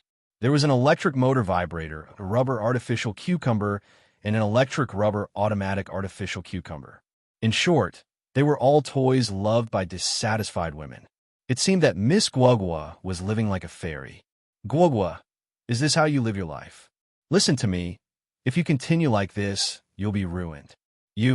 Wamayan didn't get to finish her sentence before something smashed into her face. The thing that smashed into Wamayan's face was naturally Guogua. Wamayan had just caught the thing that smashed into her face. When she looked at it, her face turned red. It was actually a vibrator. It was still wet and had some water stains on it. It seemed like it had just been used. Don't you think you're annoying? You're just like my mother. If you say another word of nonsense, I'll throw you and your woman out, Guogua said with a face full of displeasure. Hearing what Guogua said, Wamayan could only sigh. She didn't dare to persuade her anymore. Come up. If you don't come up, I'll still throw you and your daughter out. Guogua patted the spot beside her. What else could Wamayan do? Her daughter was Wamayan's Achilles heel. She could only climb onto this incomparably dirty bed and lie beside Guogua. Seeing Wamayan lying beside her, Guogua's Opie dazzled for a while. Her hands were very dishonest as they held onto Wamayan's Opie and constantly rubbed. However, there wasn't any hint of lust. It was more like the feeling of stroking one's own plush toy. How long has it been since we laid together? Touching Wamayan's Opie, Guogua's irritation gradually calmed down. Her words also gradually revealed a taste of reminiscence. It's been about 15 years. Ever since I gave birth to Guogua, we haven't laid together again, Wamayan replied. So it's been 15 years. My 15 years have passed just like that. What nonsense. Guogua took out a pack of cigarettes from the bedside, lit one for herself, and took a deep puff. I heard that you've gone back to your old ways and became someone's exclusive maid. Yes, Wamayan nodded. Tisk, didn't you tell me with a face full of smiles that you wouldn't go back to this path again? Now that you've come back, don't you think you're making a fool of yourself? Guogua's tone was very normal, but it revealed a trace of viciousness. Was this really Wamayan's former best friend? Yes, I'm making a fool of myself, Wamayan nodded again. Her face was unexpectedly filled with happiness. For my daughter, let alone making a fool of myself, even if I have to work like a cow or a horse, it's no big deal. I'm willing. TSK, so what if you have a daughter? Guogua took another big puff of smoke. However, is there any difference between being an exclusive maid and working like a cow or a horse? Are you now your new master's cow or horse? However, riding you every day should be very comfortable for you. It's much better than me comforting myself. It's really enviable. No, Guogua, it's not like that, Wamayan said very seriously. Although my current master is a bit cold, he's really a good person. He only asked me to do some housework. He never thought of riding me. F***CK. There's still such a person? You're not kidding me, right? Guogua's face was filled with disbelief. She suddenly stretched out her hand and directly rushed under Wamayan's maid's skirt. With lightning speed, she broke through the defense of Wamayan's underwear and extended a finger into Wamayan's body. Guogua, what are you doing? Wamayan's face was completely red. She felt very uncomfortable. It's dry and tight, just like a little girl. It doesn't look like it's been visited by a man. Guogua scratched again before retracting her hand. She put her finger in front of her nose and sniffed it. She shouted in disbelief. There's also no stench of a man. Could it be that you really haven't been ridden? This is really a miracle. I'm going to ignore you. Wamayan got up from the bed with a sullen face. Guogua laughed and fled the room.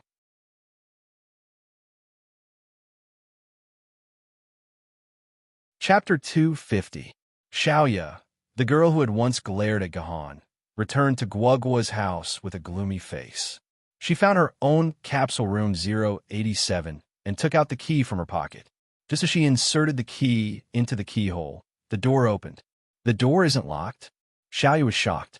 She thought that a bad person had broken into her room, but she immediately heard a familiar voice. Is that Xiaoyu? Is Xiaoyu back? Mom? Xiaoyu fiercely pushed open the door, and as expected, she saw her mother, Wen Meiyun, sitting on her bed.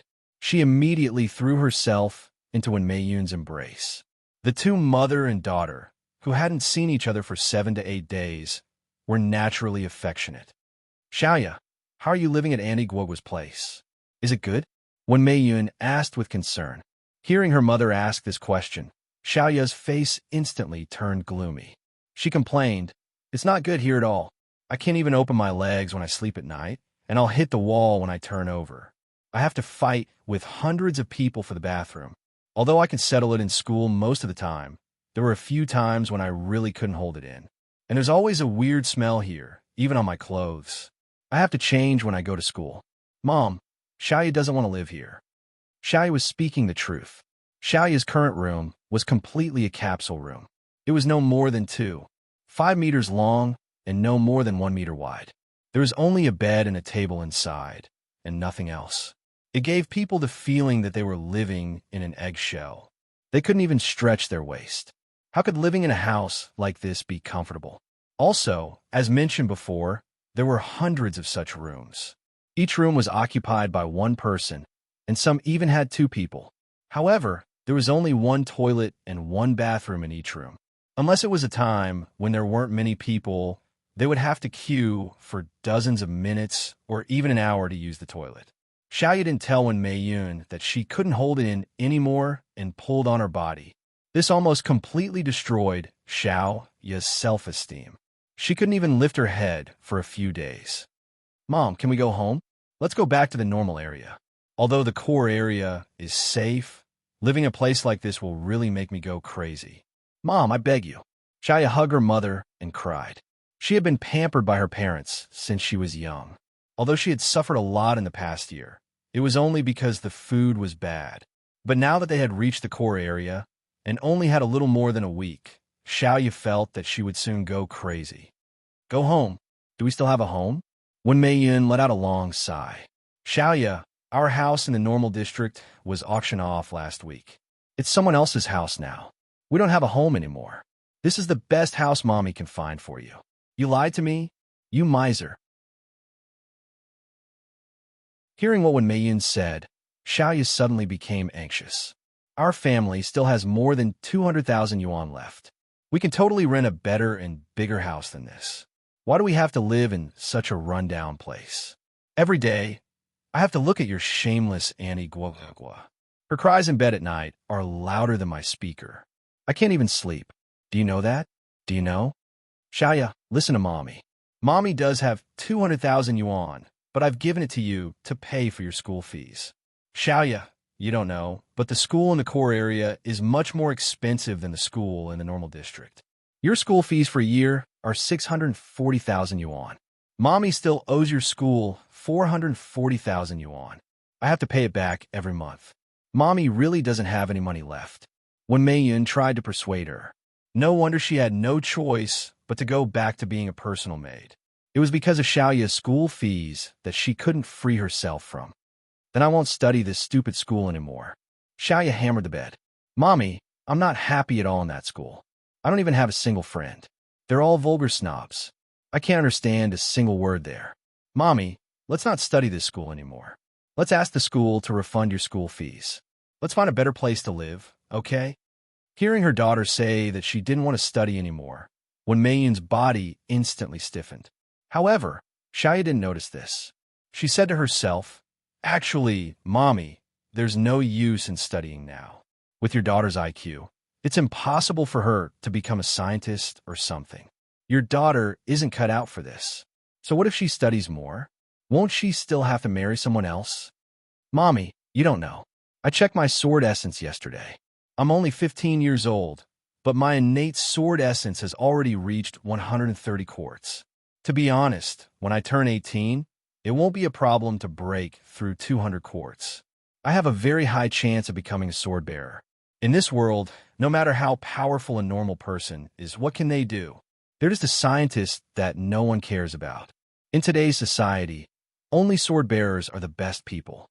This has nothing to do with whether you study well or not. As long as I become a sword bearer, our long family will be able to regroup. We'll be able to face Father's spirit in heaven. Even if I can't become a sword bearer, with my beauty, I can find a sword bearer to marry. When that time comes, you'll have a sword bearer as a son-in-law, and you'll still be able to live a good life. Even if I don't have the luck to marry a sword bearer, I can still be like you, Mommy. I can go to a maid school and become a maid for a sword bearer. Mommy, you don't know, but a maid for a sword bearer is very impressive. A few days ago, a maid came to our school to pick up her master's daughter, who's also my classmate. Our annoying form teacher had to keep smiling at her. Mommy, let me tell you that classmates' words carry enormous weight in class. All the students have to support her. Even the teacher doesn't dare to scold her. Whatever she says is right. She's very impressive. If I become a maid for a sword bearer like that, I'll definitely live like a princess. So, whether your daughter's future is good or not has nothing to do with studying. Mom, you don't have to waste money on studying. As long as your daughter becomes a sword wielder, or marries a sword wielder, or becomes a sword wielder's maid, everything will be resolved, and we can live happily ever after. What did you say? Hearing her own daughter's words, when Mayun's eyes were filled with disbelief. Was this still her pure and adorable daughter, Xiaoya? Was this still the timid and obedient daughter? She was already planning to get married, and was even planning to become a maid for a sword bearer, walking down her old path? How could this be? She had only stayed in that school for a few days, and she had already become like this. It was really too scary. Mommy, your eyes, they're so scary.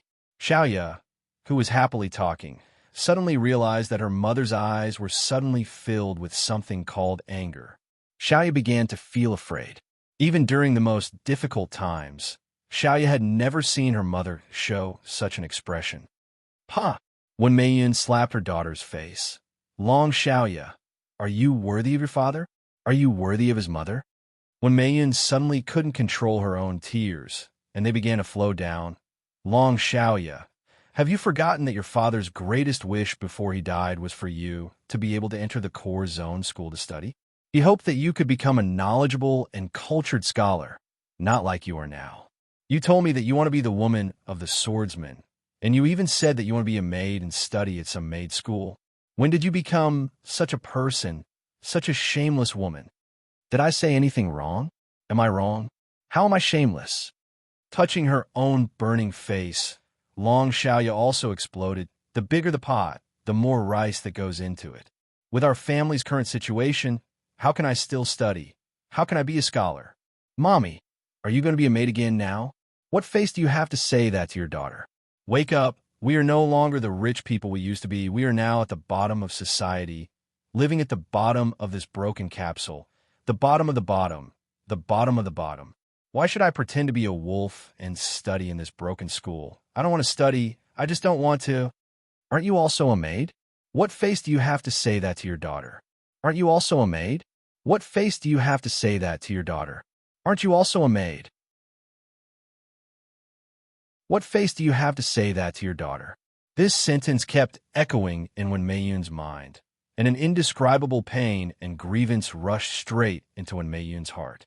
She didn't think that she was such a person in her daughter's heart, and even more so, she didn't think that she would actually get such an ending when she came to visit her daughter happily. A thought instantly grew in her mind. All right, Mommy won't be a maid anymore. I'll go out of the city to mine, and the money I earn this way will at least be clean, right? That should be enough to satisfy you. When Mayin had heard from her husband before that going out of the city to mine was the fastest way for ordinary people to get rich. Mimi, are you crazy? With a whoosh, the door was pushed open, and Guogua grabbed a bottle of beer, poured it in her mouth, and said, "Don't blame me for eavesdropping on you. Your voices were so loud that the whole room could hear you. Mimi, you are now a maid, And without your master's permission, you absolutely can't remove your maid status, just like me. When that time comes, I'm afraid you won't even be able to leave the house." Guogwa's words instantly made when Mayun's courage disappear. Guogwa was right.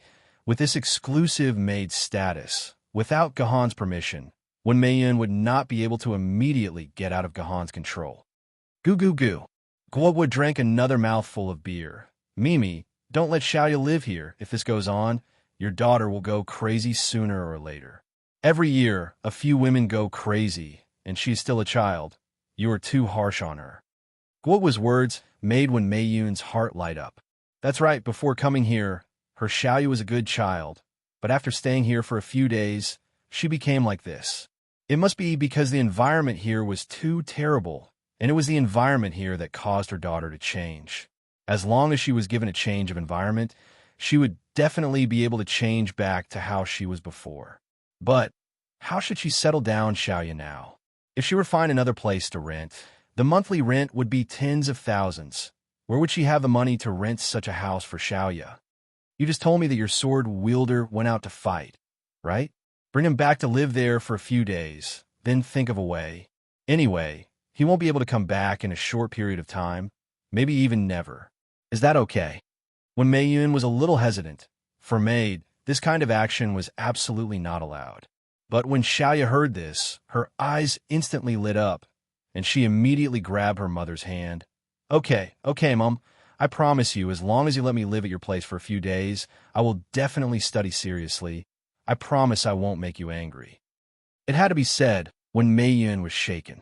Okay, the happy mother-daughter story was about to unfold.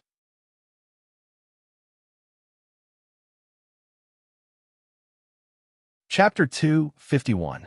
In the entire Luoting camp, the most deserted place was the official stone-crushing field of Yuzhong City. Even during the day, there were very few people at the entrance. It was very difficult to see a person, let alone at 1 or 2 o'clock in the middle of the night. If you like to fight in the wild, then this stone-crushing field should be the best choice. Gohan guaranteed that even if you fought for 3 or 4 hours, no one would come to disturb you. The reason why the official stone-crushing field of Yuzhong City was so deserted was naturally because of the extremely high gravel fee. It was 800 renminbi per time.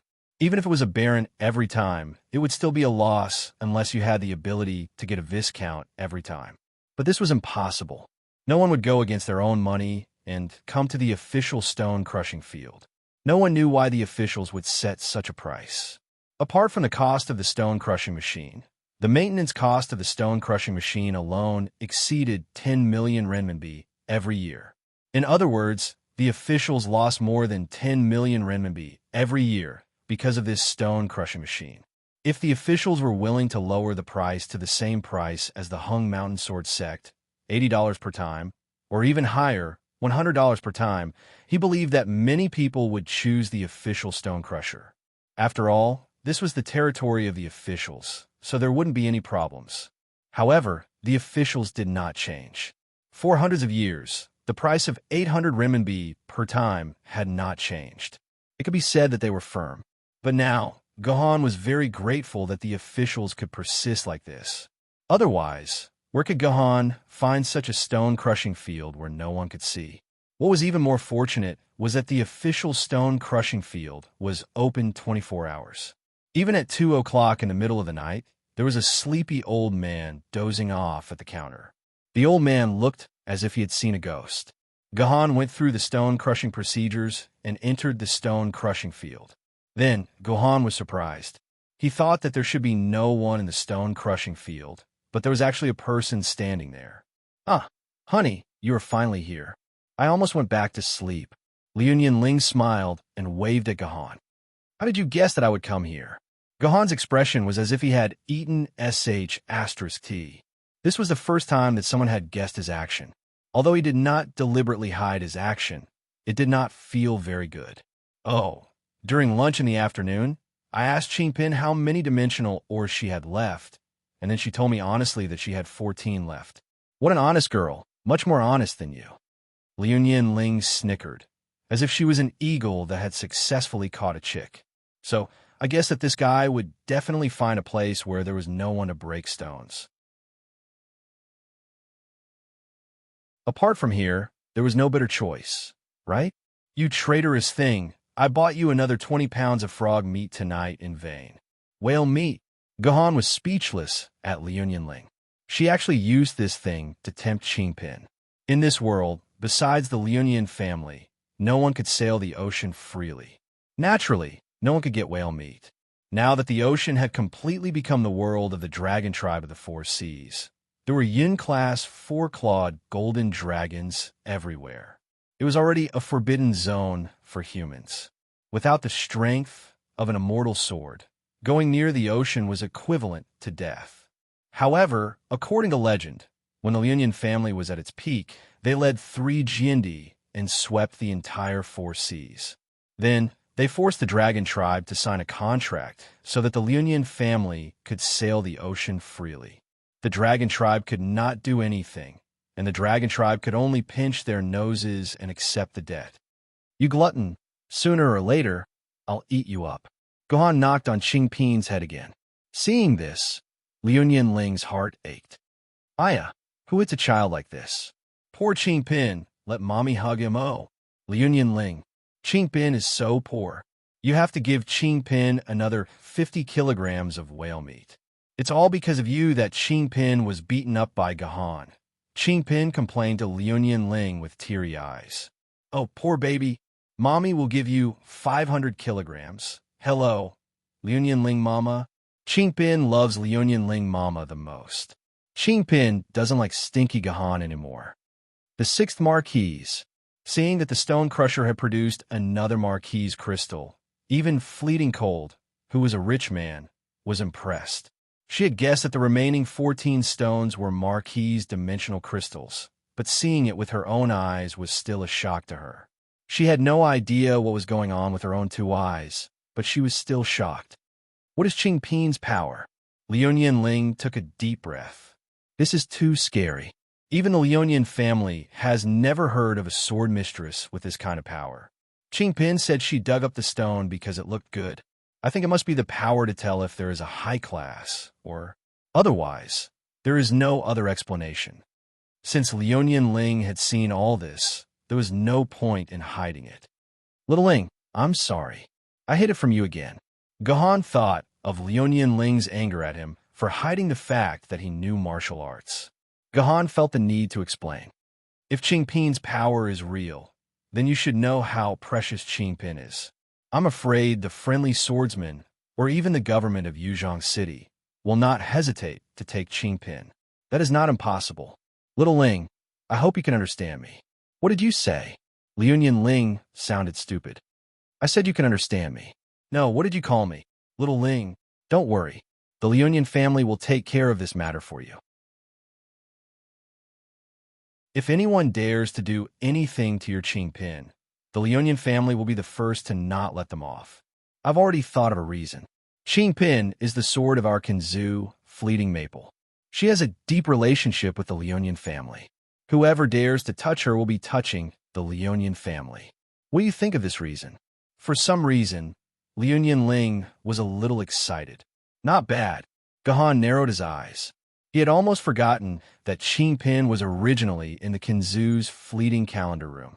No one knew what had happened between Qingpin and the Kinzu.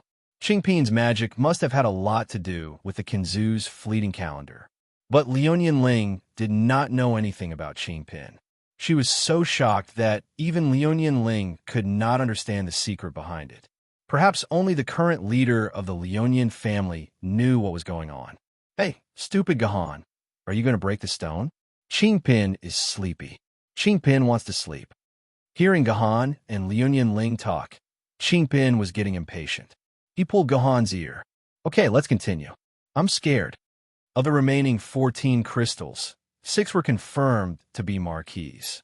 According to Qingpin, the 7th one looked even prettier. As expected, when the 7th one cracked, it revealed a reddish-green light. It lit up the entire field. That was the color of a duke. This was a duke type or a top-grade dimensional crystal mine with 100,000 to 1 million sword essences. The entire Plum Ridge ore vein produced less than 50 Duke-type ores in a year. It was such a precious Duke breed that he had opened 4 more pieces in a row. These 4 pieces added together could easily be sold for 30 million renminbi. If he met a rich person who wanted to buy them, he could easily sell them for 50 million renminbi. When the 4 Duke-type gravel pieces were finished, I only had 4 pieces of dimensional ores left.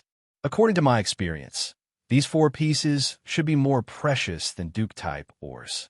Qingpin, do you think the remaining 4 stones look the same? Gahan couldn't help but ask Qingpin what he thought. Oh, not all of them look the same. There's one that looks really good. Here, this one. Qingpin picked one out of the 4 stones. It was the size of a basketball, and it looked better than the other 3. Was it a duke? Guhan and Liu Ling looked at each other. This was too much. They had dug out a prince's crystal, which was second only to an emperor's crystal. It was a crystal that could trigger a Jinni-class swordsman fight. In the Yanjing Bay City, in a palace that had an architectural style similar to that of ancient Fusang architecture, a man dressed in traditional Fusang samurai attire was staring at the Fusang tachi in his hand with rapt attention. For a Fusang swordsman, the sword was everything to them. Shuyi, what's the matter? The Japanese swordsman, who was staring at his sword, asked in a deep voice. He was unhappy that someone had disturbed his practice. Master Shi Fong, His Majesty Hao Tian has ordered you to go to the Plum Ridge mine under the jurisdiction of Yuzhong City. A person hiding in the dark said respectfully. Yuzhong City? Plum Ridge mine? The samurai leaned on his sword and bowed to the east. Don't worry, Your Majesty. Shi Fong will set off tonight. On the other side of the world, in the faraway London Bay City, in the new Buckingham Palace, a man with golden hair as dazzling as a lion's fur was watching a variety show called Run, Sword Bearer, on TV with great interest. It could be seen that the man was very happy as he kept laughing. Anna greets Your Majesty long sure. May I know why Your Majesty has summoned Anna so late at night? Anna, I remember that Yuzhong City is your ancestral home, right? That's what the Chinese say, right? Yes, Your Majesty.